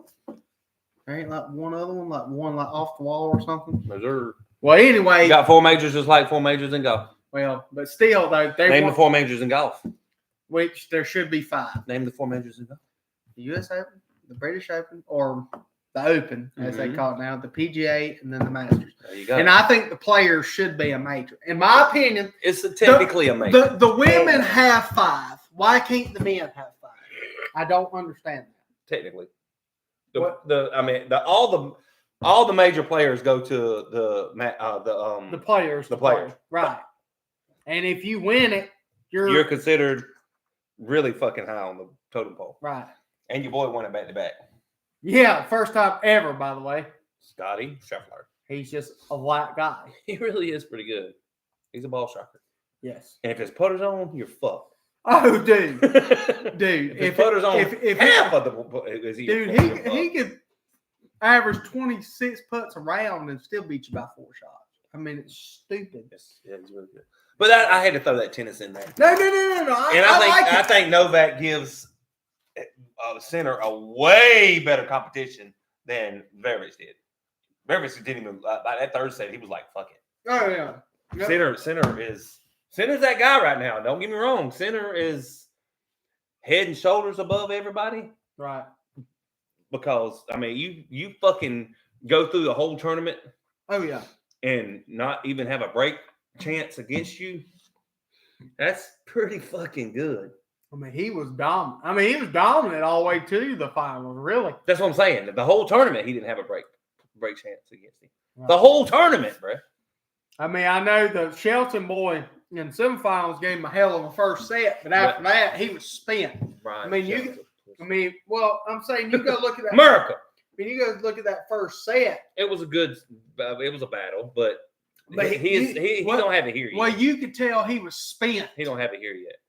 I mean, he was spent after that first set because he gave it all and still lost the set. He was like, "Fuck it." Yeah, 6-2, 6-2 after the first set. But that's what I'm saying is center is really good. Right. Brian gets it here. If Brian Shelton can get it here and can keep get his fitness up, because you see what happens in the semis, you got to have the fitness all the way to the end because you can't be half-assing it. And he's still half-assing it because he's young and all that bullshit. He's only like 22? He's a baby. Yeah, he might be 21, bro. He's 22. Yeah, I would say. But what I'm saying is, he's a Georgia boy too, born and raised. No doubt. But what I'm saying is, if he can get his fitness level right, I agree 100%. And his nutrition right, and he's in the top 20 now. He made it to the semifinals of the first major of the year. So he should have all the credentials to get the best of the best. Right. And he can get it. I mean, he's got the weapons. His serve is out fucking standing. Oh, it's so good. Like scary fucking and good. His is it's so natural too. It doesn't. Oh yeah, God definitely touched him. It doesn't look like it's forced. It doesn't look like he's trying to hit it too hard. It's just so natural. Well, God, when he was in his mama's womb, he was like, "You're gonna be a tennis player one day." Yeah, he was very blessed. So quick question: do you think he wins another major this year? Who, center? Fuck yeah, easy. He might win two. He might not win the French because it's on clay, and his game is not very good with clay. But Wimbledon on grass, and then the U.S. Open on a hard court. Right, his game is built for a hard court. Oh yeah, and he's probably gonna win those two because Novak's hurt again. Yeah, so he didn't even finish the semifinal. Yeah, he jumped. But yeah, he jumped to hit because it was 3:00 in the morning when they was on here because it was in Australia. Right. And I'm a night owl, and I stay up. Oh, I watched it, but I stay up a lot. I would have. I had to be up 4 in the morning, but I would have. I watch it, but what I'm saying is I'm a night owl. I like staying up late and. I do too. But I take naps a lot, which is not a problem because I can do that. Yes, because you work nights, so you can do that. So, but what I'm saying is, I was up watching it, and he lost the first set 7-6. He had a rally. He had the .1, and then he went in for the volley, and when he jumped, he hit it, and it went in the net, and he lost the set. And he instantly went over and shook his hand. It was like, I'm done, man. I'm done. Yeah, he was tapped. And they booed him. Oh, I know. They booed him. And Zverev said, I don't know why you're booing this man, because he has gave everything to this sport. Right. He won majors with a torn sternum one time. Oh, yeah. Stupid. A torn ACL. Yes. Like, he's won tournaments. Majors, not just fucking tournaments. Right. We're talking about majors. Majors are where the best of the best of the best of the best come. Every year, that's the best of the best. Right. You got the top fucking 80 guys, or how many ever guys is in it. You got the top of, and then you got a couple of guys that like play in tournaments where they win. You know, they got to play it to get in the majors. Right. But what I'm saying is, you got the best of the best at the majors. You got all these other little warm up tournaments. You got some play here, some play there. Right. You know, but you don't have the best of the best. If you win a major, it's a big fucking deal.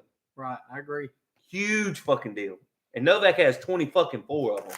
Right. Stupid. 24. I mean, probably could have closer to like 30. Well, if it wasn't for Nadal and Federer, they would. If Nadal and Federer was out at this time, listen to this. If Nadal and Federer was not in the league at this time, or Nadal, Novak, or Novak and Federer, one of those three would have fucking 40. Oh, I agree. Or 50 fucking majors. Well, I mean, Andy Murray's got, 5 or 6? That's what I'm saying. But what I'm saying is those guys would have won all the fucking tournaments. Oh, it wouldn't even been close. Right. Because they was just that good. It's scary good. Their battles, but Novak and Nadal and Federer, if you go back and watch any of their one-on-ones, yes, it's the best best tennis you will ever fucking see in your life. Oh, there's 3 GOATs playing at the same time. In the same era. That's what I'm saying. Wow. It's fucking crazy that you had 3 guys that you could arguably say is the GOAT. If you said Federer was the GOAT, I'd be like, I tip my cap to you. If you say Nadal, if you say Novak, you got an argument. Right. Serena, you don't have a fucking argument, in my opinion. Serena's, I don't like her, but she's a fucking baller. I mean, She's that guy. Once she got it up here, once she got the mentality, she had all the tools back in the day when her sister was winning everything. Which is crazy. She has admitted that Venus was more talented. Oh hell yeah! No, but Serena got it here. Well, Serena had to go get it. Right. Venus kind of laid back. She like Serena would go punch you through a wall. Mm-hmm. Venus was kind of like, that's what I want to be kind of good. I want to be light more. Like I'm gonna be respectful. Serena would just run you through the damn wall. That's why she's the GOAT. Right. Michael Jordan. Right. Run you through the fucking wall. Right. He would kill you. He would punch his teammates in the face. Oh, I agree. To get you to where he's at, his mentality. If you watch the documentary on the Bulls, oh yeah, the teammates, they the was like, he's dance, hard. Yeah. He is so hard to play with. Yeah. But that the ending result, when you win 3 peats 2 times, you fucking look back and say, well, that's why he fucking done that. I mean, the guy retired for almost 2 seasons and come back and won. Now, granted, didn't win. He come back in March. He come back and then Orlando beat him in the playoffs. Semifinals, right? But the next year they were 72-10, right, and run through the fucking playoffs. Ran through. I mean, yeah, they was fucking good.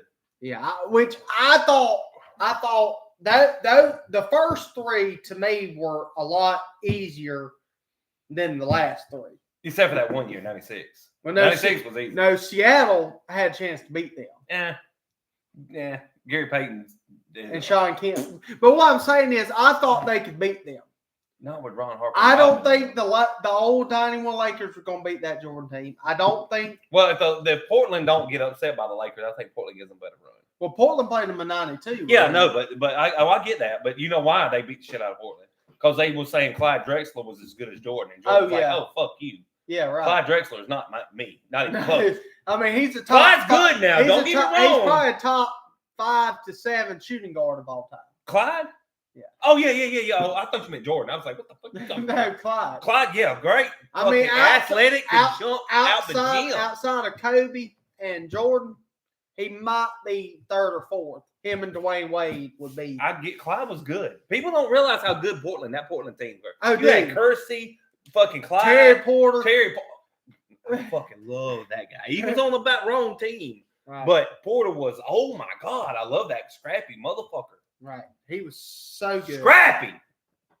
He done the intangibles. He would dive, bro. He would get in your ass. I love Terry Porter. They were so good. They were so good. Jerome Kersey, too. Oh my God. They just on the wrong fucking team. Oh, I agree. I mean, you know.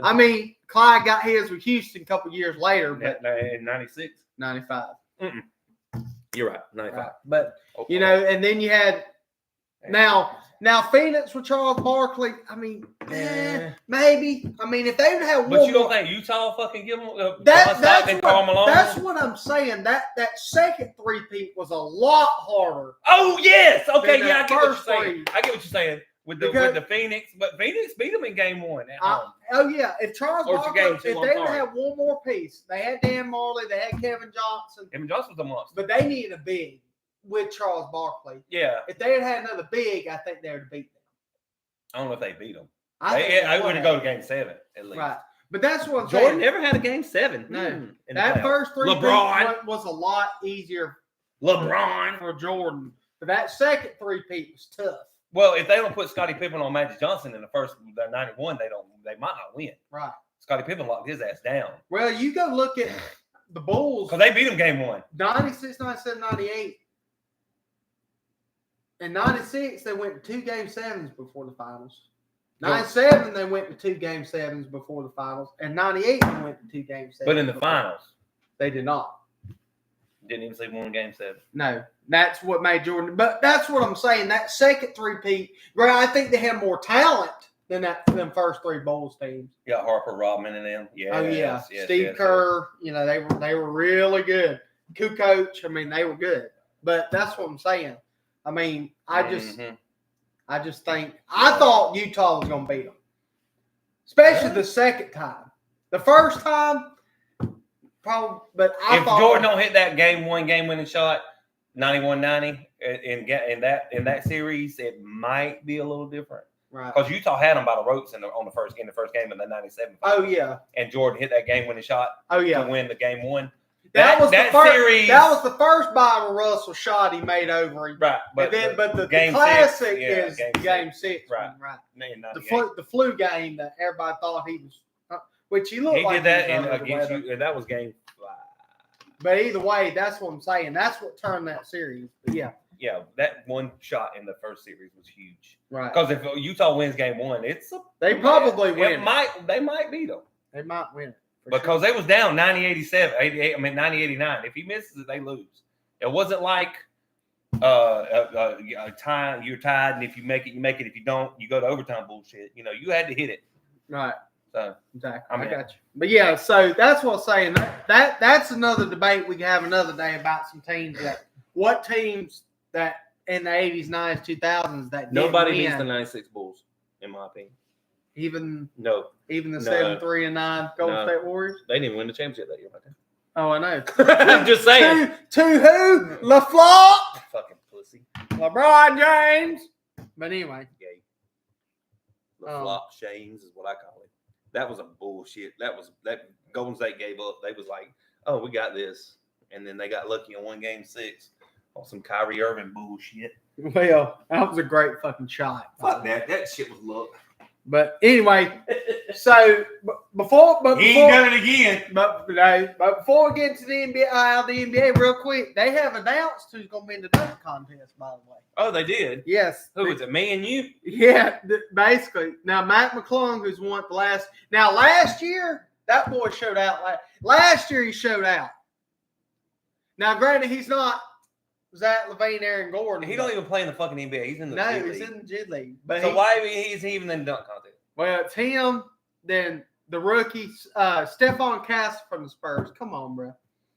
Chicago Bulls rookie, the Buzelis, the backup forward. And you got Milwaukee Bucks guard Andre Jackson Jr. Who the fuck are these guys, by the way? See, that's what, like you said earlier, none of the big-time guys dunk anymore. Now, granted, I understand they don't want to get hurt. They need the money, whatever. Who cares? Show up for the fans. That's what they pay the money to come watch y'all play for. Speaking of that, I don't even want to get into low management, not showing up to play and all that. Anyway, that's some bullshit. We can get into that another day. But anyway, so, my guy, now it's time to get into the meat and potatoes about what happened in the NFL yesterday. The Commodores, as I went 0-2. I was 1-1, but what I'm saying is, if the Commodores, not the Commanders, because the Commodores did a lot of singing, a lot of chirping, and then shit the bed. I'm just talking about the Eagles was kind of pissed off. It looked like to me. Them motherfuckers was running around that field, hitting. Their defense showed up. Jalen Hurts played like he was fucking what? I don't know where the fuck that come from. Jalen Hurts played like a man possessed. He was pissed. Yes. Because everything was talking about Jaden Daniels. Jaden Daniels this. Well, Jaden Daniels that. Jaden Daniels and neither one of us, and we'll both admit this, neither one of us are Jalen Hurts guys. Fuck no. But yesterday he played. Yes. And Saquon got his 100 and his 3. Hurts got his 250, I think. Yeah, 246 with touchdown. Brick. But what I'm saying is the Eagles played like they was pissed off yesterday. Dude, now granted, Washington outside the 4 turnovers. I mean, don't turn the ball over. Philly scored 4 touchdowns on 4 turnovers. That's huge. So if you take them 28 points away, what do you got? It's a close game. It's tied. It's tied, 23-23. Yes. But those 4 turnovers, if you don't turn the ball over, you might get a field goal out of it or something like that. I mean, they did get 21 in the 4th to make it really, really ugly. Right. But what I'm saying is... And that was on 2 fumbles, by the way. Well, an interception and a fumble. But what I'm saying is the Commodores chirped and sung a lot. But then when it come time to perform, they did not. Well, they did early. Kinda. But what I'm saying is they got slapped in the mouth in the first quarter, and they got it within 8. 2. They was 14-12 at one time. Yeah, you're right. But what I'm saying is, which was kind of a fluke. He passed it in the middle, and Scary Terry McLaurin. McLaurin he made a damn good move and just ran up the sideline and scored a touchdown. Now I can't. But what I'm saying is, Philly's defense is number one for a reason. Oh yeah.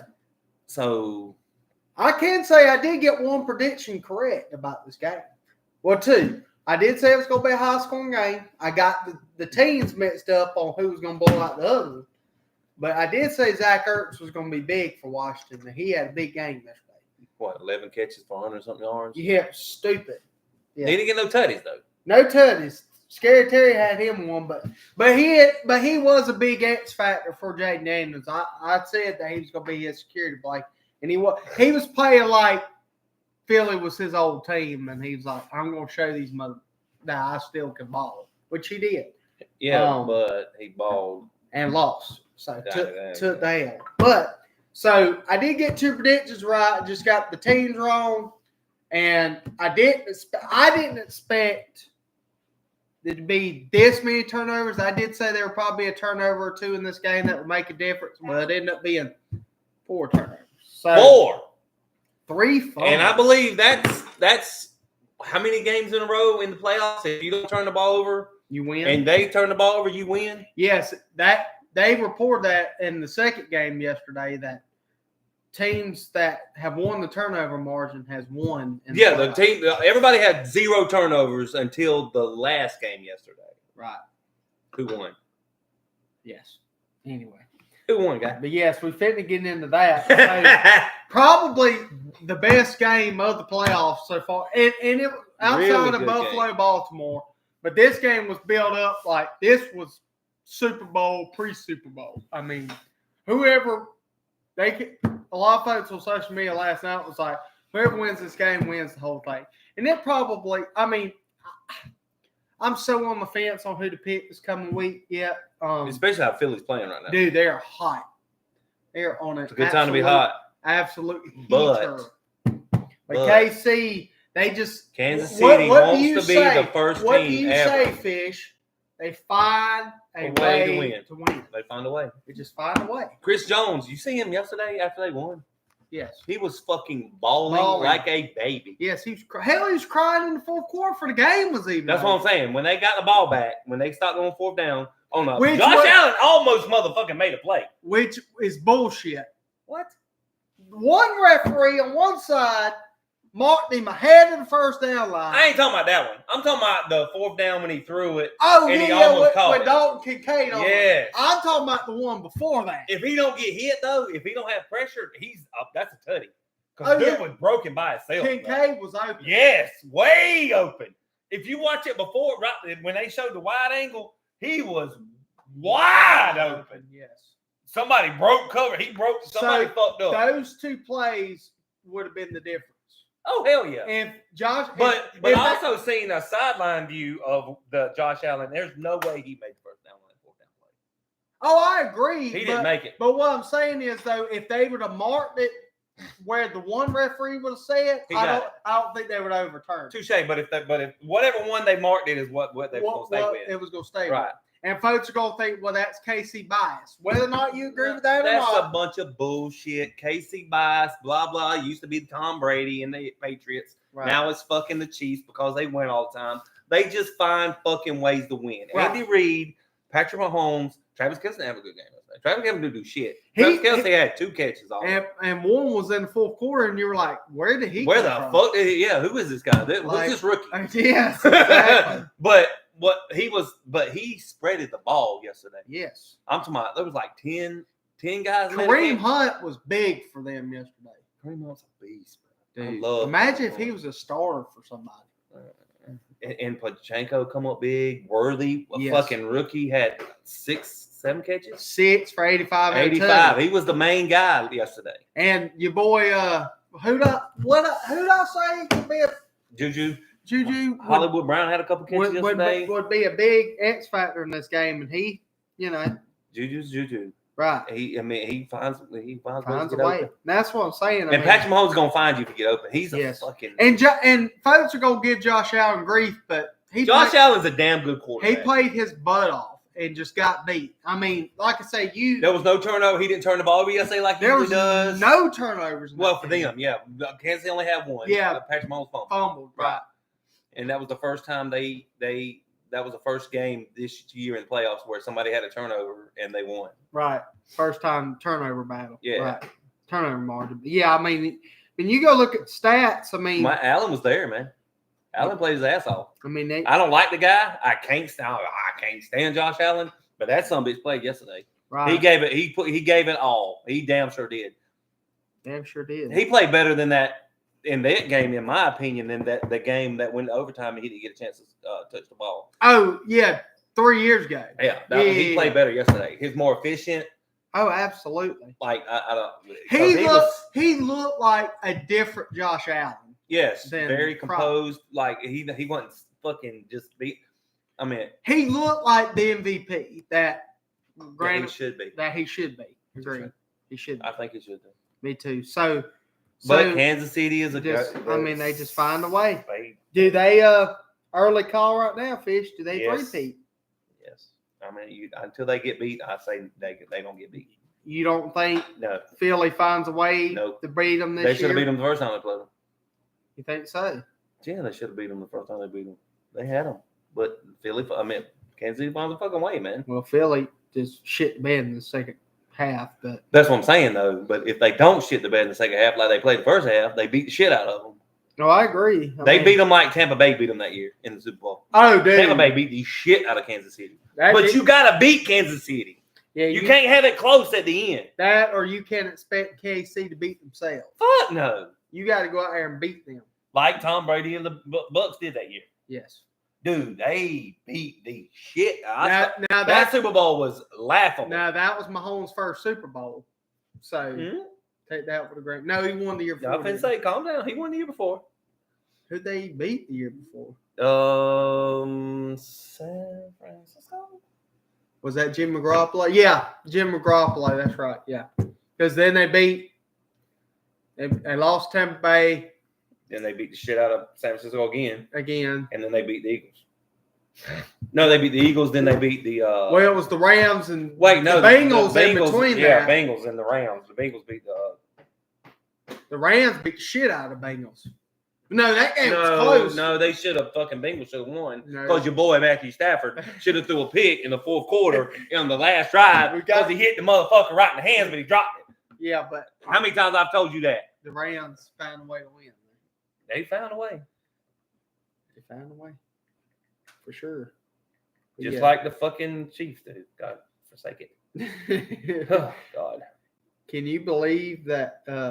Yeah, they beat the 49ers in 20, then the Eagles in 23, and then they lost to 20 in 21, didn't go in 22, and then they beat the Eagles and the 49ers last year.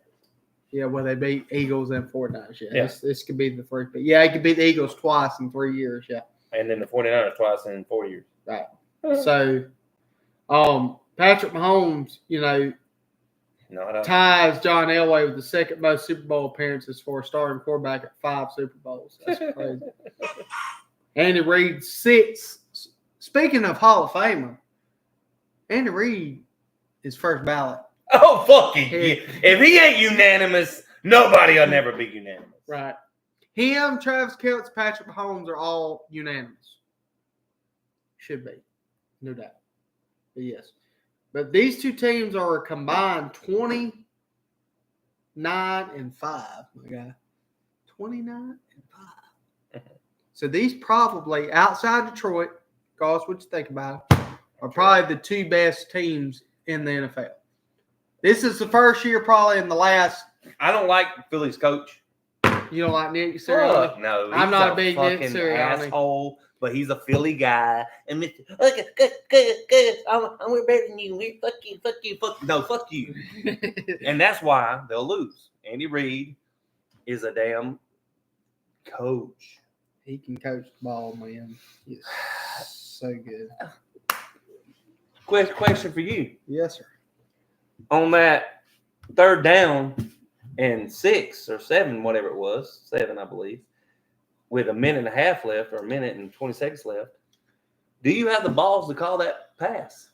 Or The do you one, run the it? one, the Samaj P run? Yeah, around the side. They He clinched it. He hadn't played all game, and just a former Denver Bronco, by the way.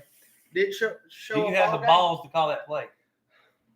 Or do you fucking run it up the middle, kick a long field goal, and have them like 40 seconds left in the game to maybe fucking go down and score a touchdown, win the ball game? I'm an aggressive coach, or I would be an aggressive coach. Now, granted, I'm not standing on the sideline. I'm not in KC in 20-degree weather. Who knows? But my mindset, I probably would have done what Andy Reid did. I probably would have been aggressive and said, "Look, if I get we win it with a first down." Right, I go for it on. Yes, you don't give Josh Allen another fucking chance. No, because they would have lost. If KC doesn't the get field it, goal, or if and they leaves them 40 seconds, but they got 40 seconds to go down the if field. KC doesn't make the field goal, is what I'm saying. Yeah, but even if they do, they're only up by 6. So you still got a chance to win with a touchdown. Right. But I'm saying. But you only got like 45 seconds left. Ish, yeah. 40 give to or 50. take.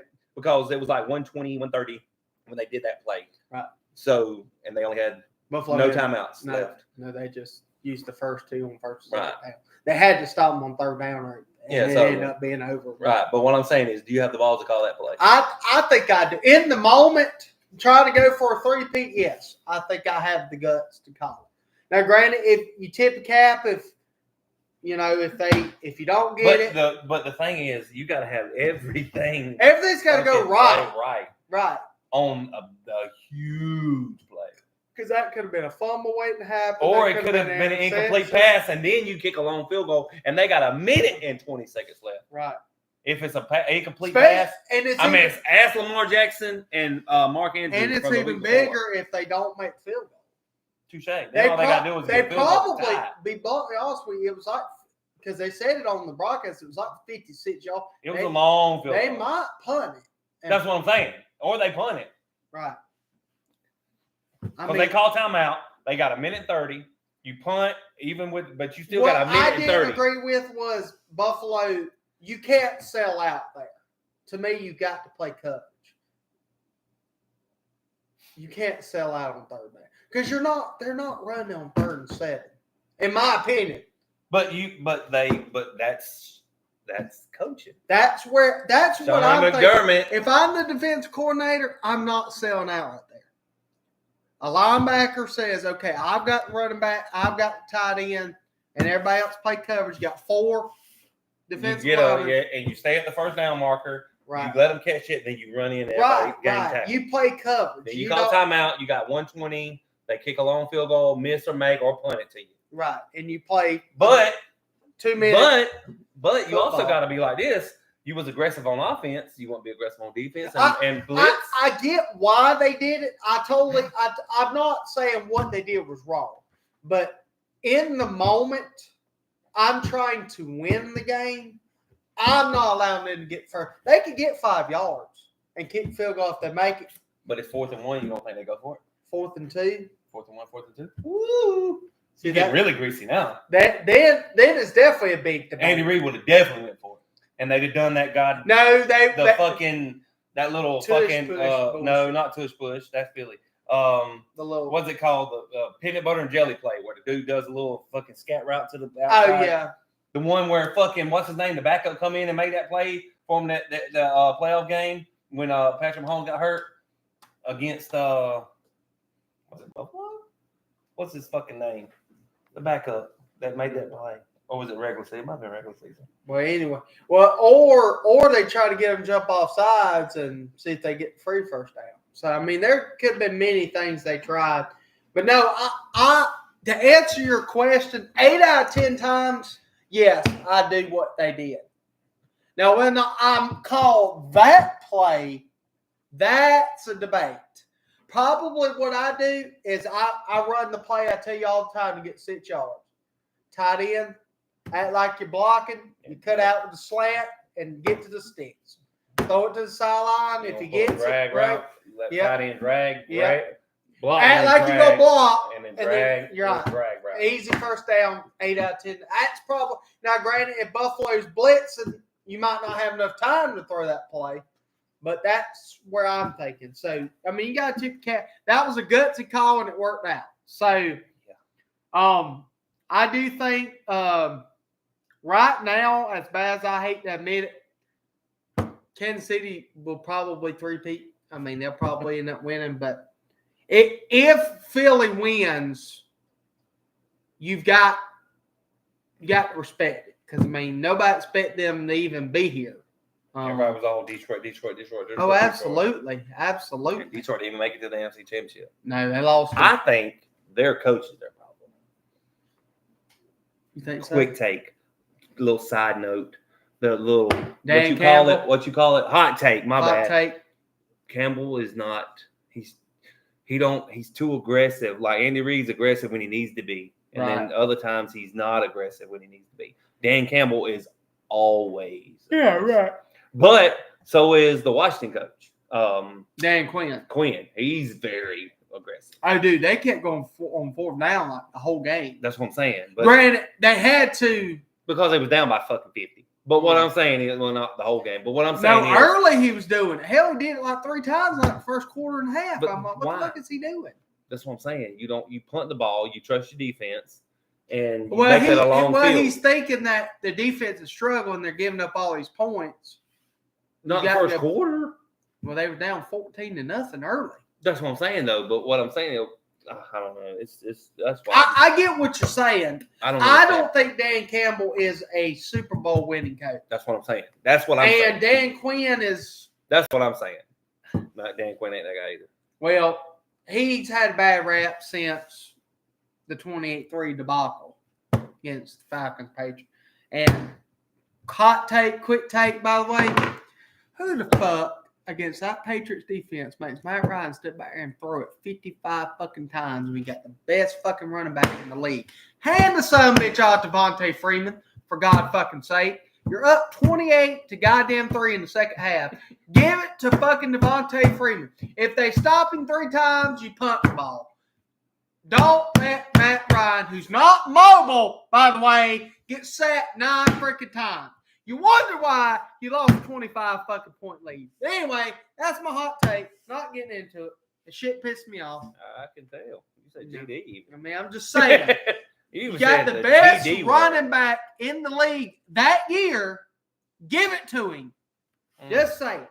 But anyway, so quick thing. Right now, as of January 27th, Monday, 2025, I'm going with KC, I think. Early prediction. I might change my mind by the end of the week, but right now, no offense to Philly fans, I'm going with KC. Fuck Philly. I hate Philly fans. I don't give a fuck about them. I think they're going 3-peat. I tell you. I think they're going 3-peat. Because they want to be, if Patrick Mahomes, because it took Brady a long time to get 4. Yeah, because he won 3 in the first 4 years. Then he didn't win another one until, 2013? Right. So, but if they 3-peat, is Patrick Mahomes the GOAT? Is he the GOAT? That's the biggest debate probably in football right now. Is he the GOAT? I'll be right back. Is he your GOAT? I feel you, baby. That's a great question, Fishy. I don't know.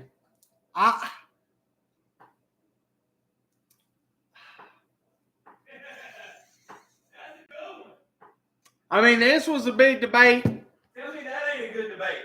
Dude, we could probably. That's a all right, let me ask you this. This is probably the best way to answer this question.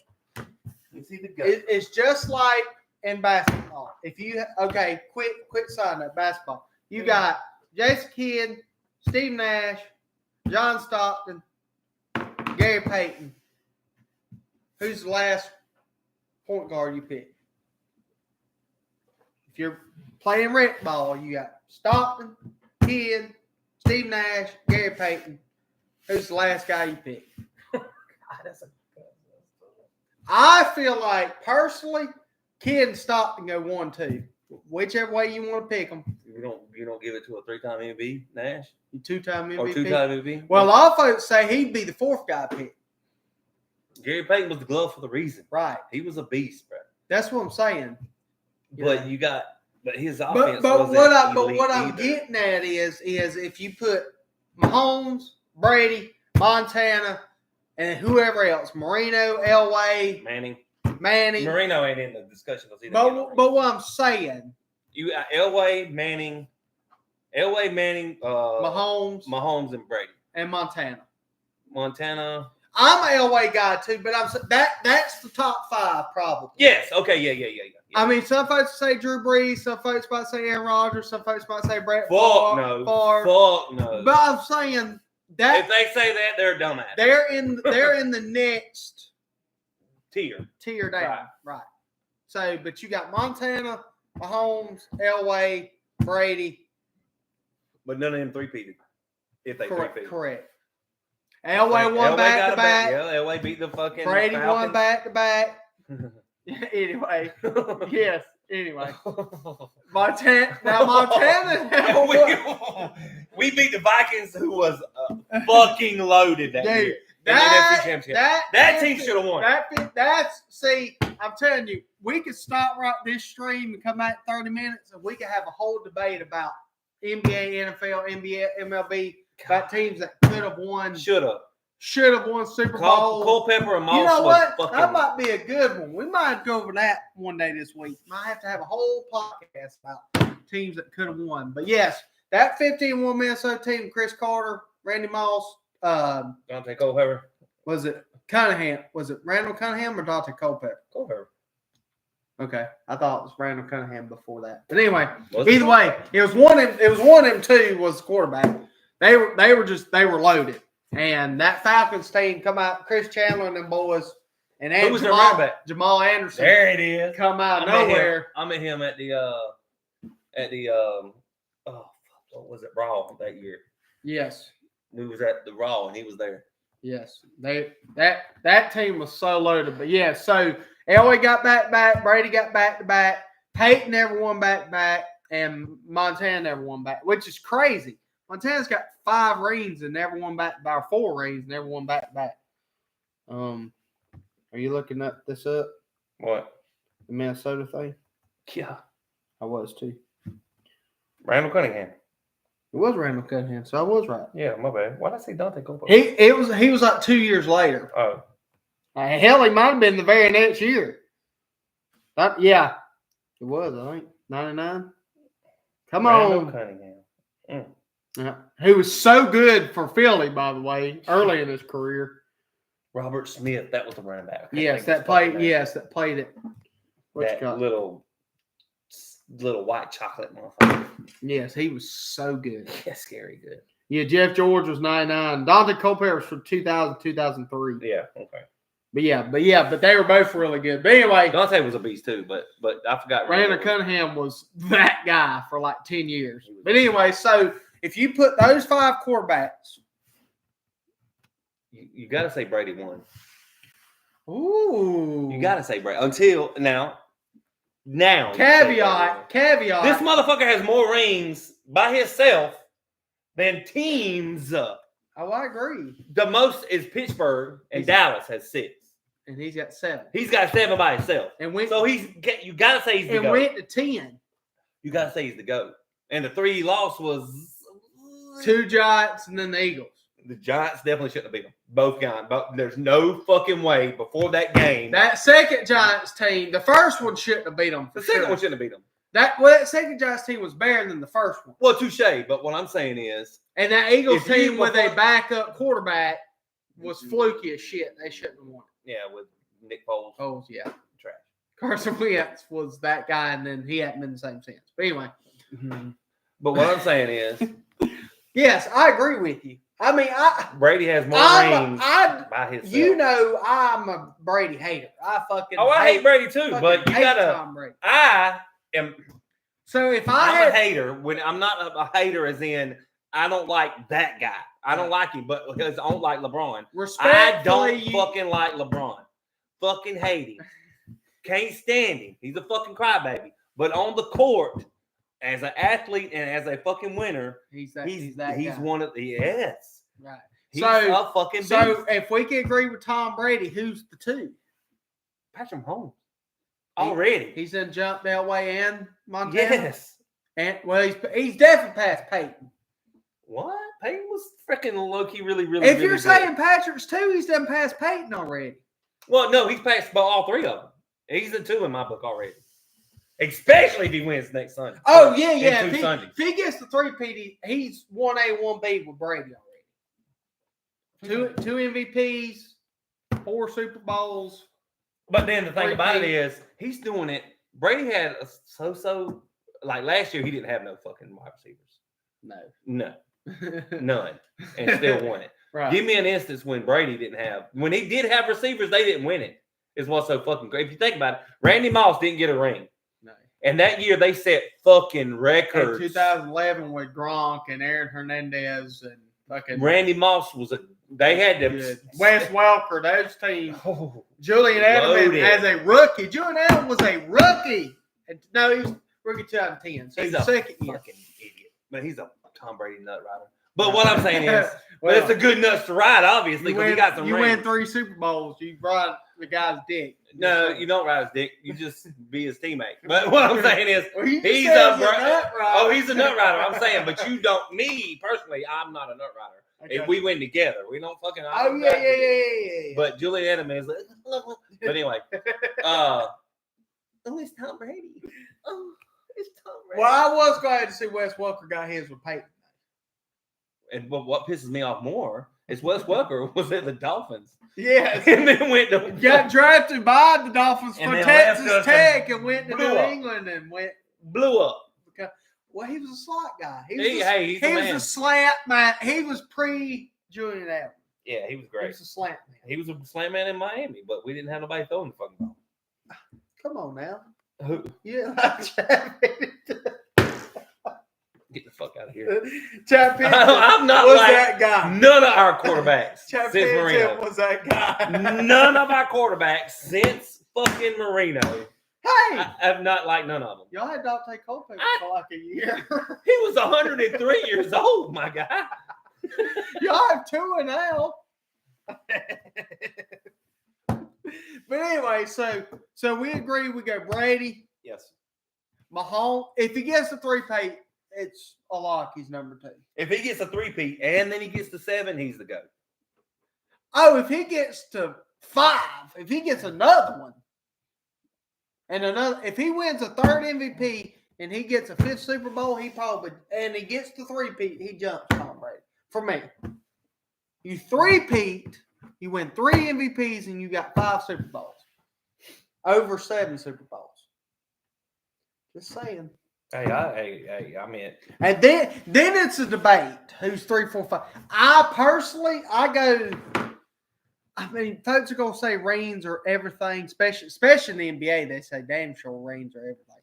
But I'm a John Elway guy. So why is that, Denver? Well, Peyton Manning won one in Denver too. But anyway, so But Elway won too.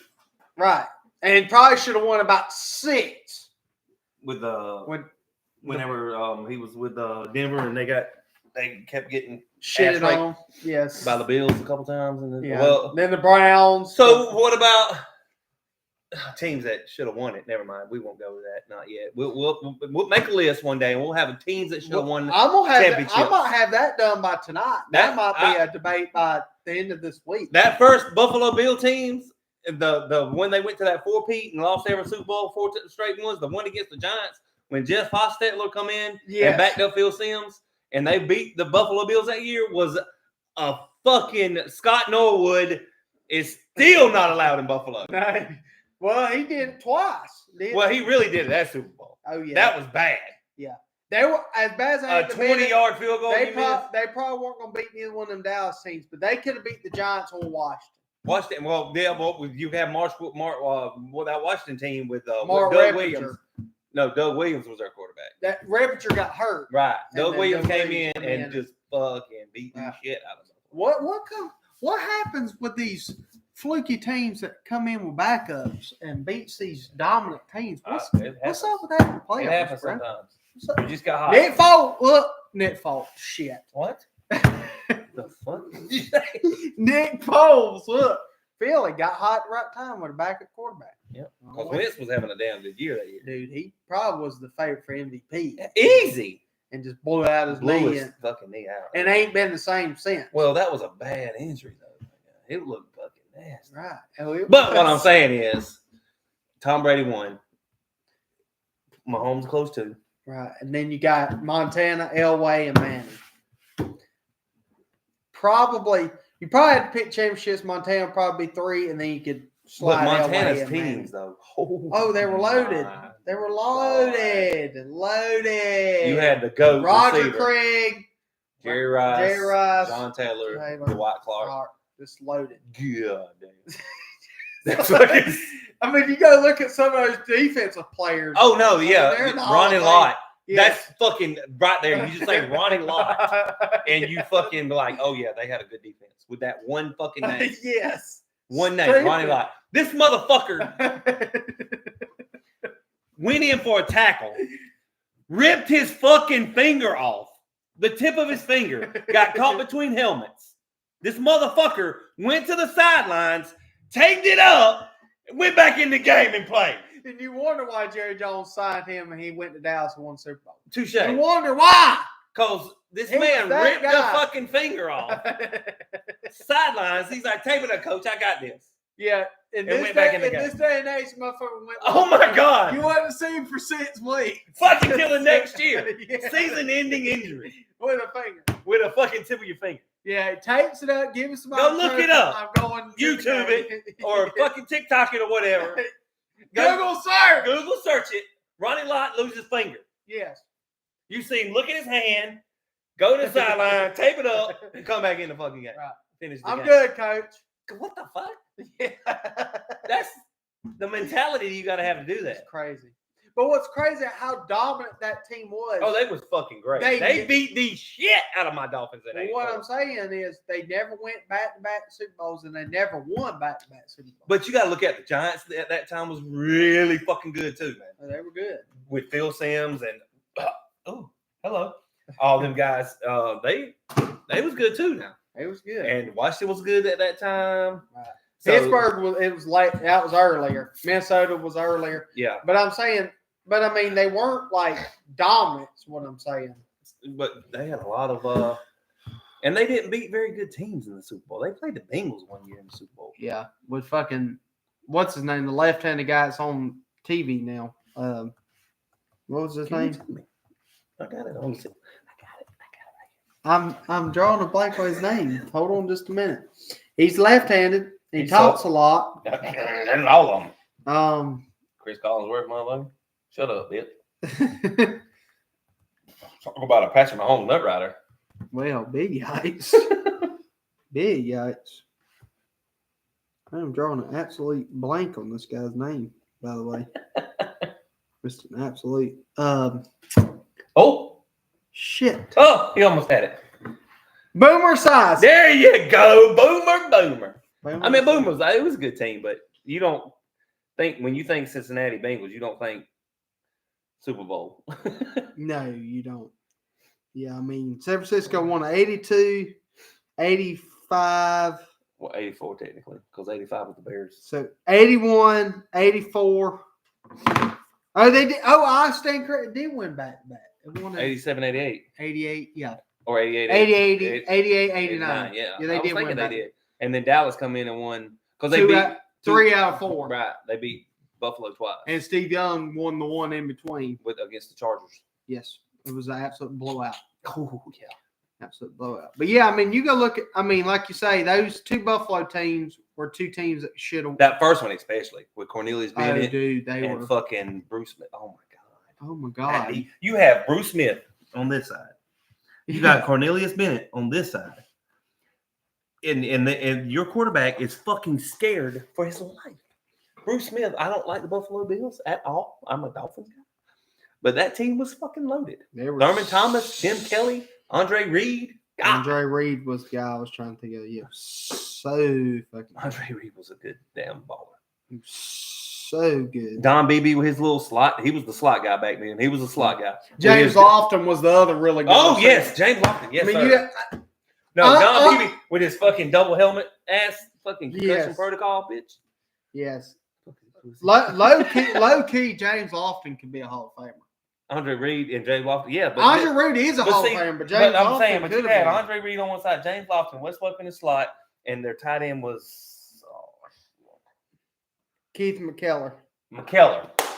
Yep, that's it. Yeah, they were so good. That was really good. And Thurman Thomas in the backfield. Thurman Thomas was really fucking good. So good. Just think how Thurman. Oh, James Lofton is a Hall of Famer. I stand corrected. Sorry. Oh, I was gonna say I was like, if he ain't, he needs to be. I mean, 14,000 career receiving yards and 75 touchdowns. That's pretty dang good now. That's pretty good to be a number 2 receiver on the team. Yeah, because I mean, he actually had more yards than Andre Reed. Andre Reed just had more touchdowns, which is crazy to think. James also had more career receiving yards than fucking Andre Reed. By like 100 yards, but still. Who was that linebacker that had? Cornelius Bennett. No, the other guy. Kyle Garner. Daryl Talley. Oh my God. Talk about a fucking monster. So good. It was so good. I don't know how they didn't win it. God, it's just amazing they didn't get it. I mean, like I said, they went 4 straight years. 4 years and didn't win it. Back to back. Yeah. Didn't get one. They got beat by the Giants, then the Redskins, and then Dallas. Yeah. And like I said, but them Dallas teams was way fucking loaded. I don't think anybody thought they were going to beat them Dallas teams. That's bad. I mean, they was low. I mean, you had Emmitt Smith and Michael Irvin, and they were so good. But anyway, y'all, we have really overdid our stay today. 2 hours and 11 minutes, my guy. We have discussed quite a bit. But yes, most definitely comment. Let us know what y'all want us to discuss. We will definitely by the end of the week have might do it tomorrow if we have time at some point tomorrow. The teams that should have won it. NBA, NFL. If there's a team y'all college know, football, let us know. Yes. I got one in particular. Yes. Are we talking about RO2 Canes? Yeah. Is that the team we're talking about? That lost to the team that won the national title this year? Did you see Jeremiah Smith might be coming out of motherfucking the Ohio State Buckeyes? Yes. Or Tate. Both of them thinking about getting out. Oh, I know. And you know where Jeremiah Smith's from. Oh, I know. And you know where he got recruited from. I know. Really hard. Yes. Could he go to Miami play with Carson Beck? My butthole puckered up. I ain't gonna lie to you, man. If that happens. Well, I mean, we still got everybody but Restrepo. Yeah, Restrepo left. And the 2 tight ends, but we got everybody else back. And you got a couple back and Horton's back. Yeah, we'll be get Jeremiah Smith over there. Oh God. Carson Beck played like 2 years ago, Carson Beck? Yes. Now we need a running back. Because David Martinez is gone. Yeah, but I mean Mark Fletcher's pretty damn good. Good quality. But yes, so definitely this will be a debate. We might sit here another hour off camera and discuss this before I leave today, by the way. But hey, all you DM maniacs out, we appreciate y'all. We're writing off to you. Y'all have a wonderful week. Hey, we're going to get some warmer weather, y'all. Golfing weather. God. We appreciate y'all. Y'all take care. Like, share, follow. Hit us up on TikTok on here. Y'all have a wonderful day. Same thing, dheads. Let's go. Thank y'all. Yes, sir. Thank y'all. See you soon. We out. Good.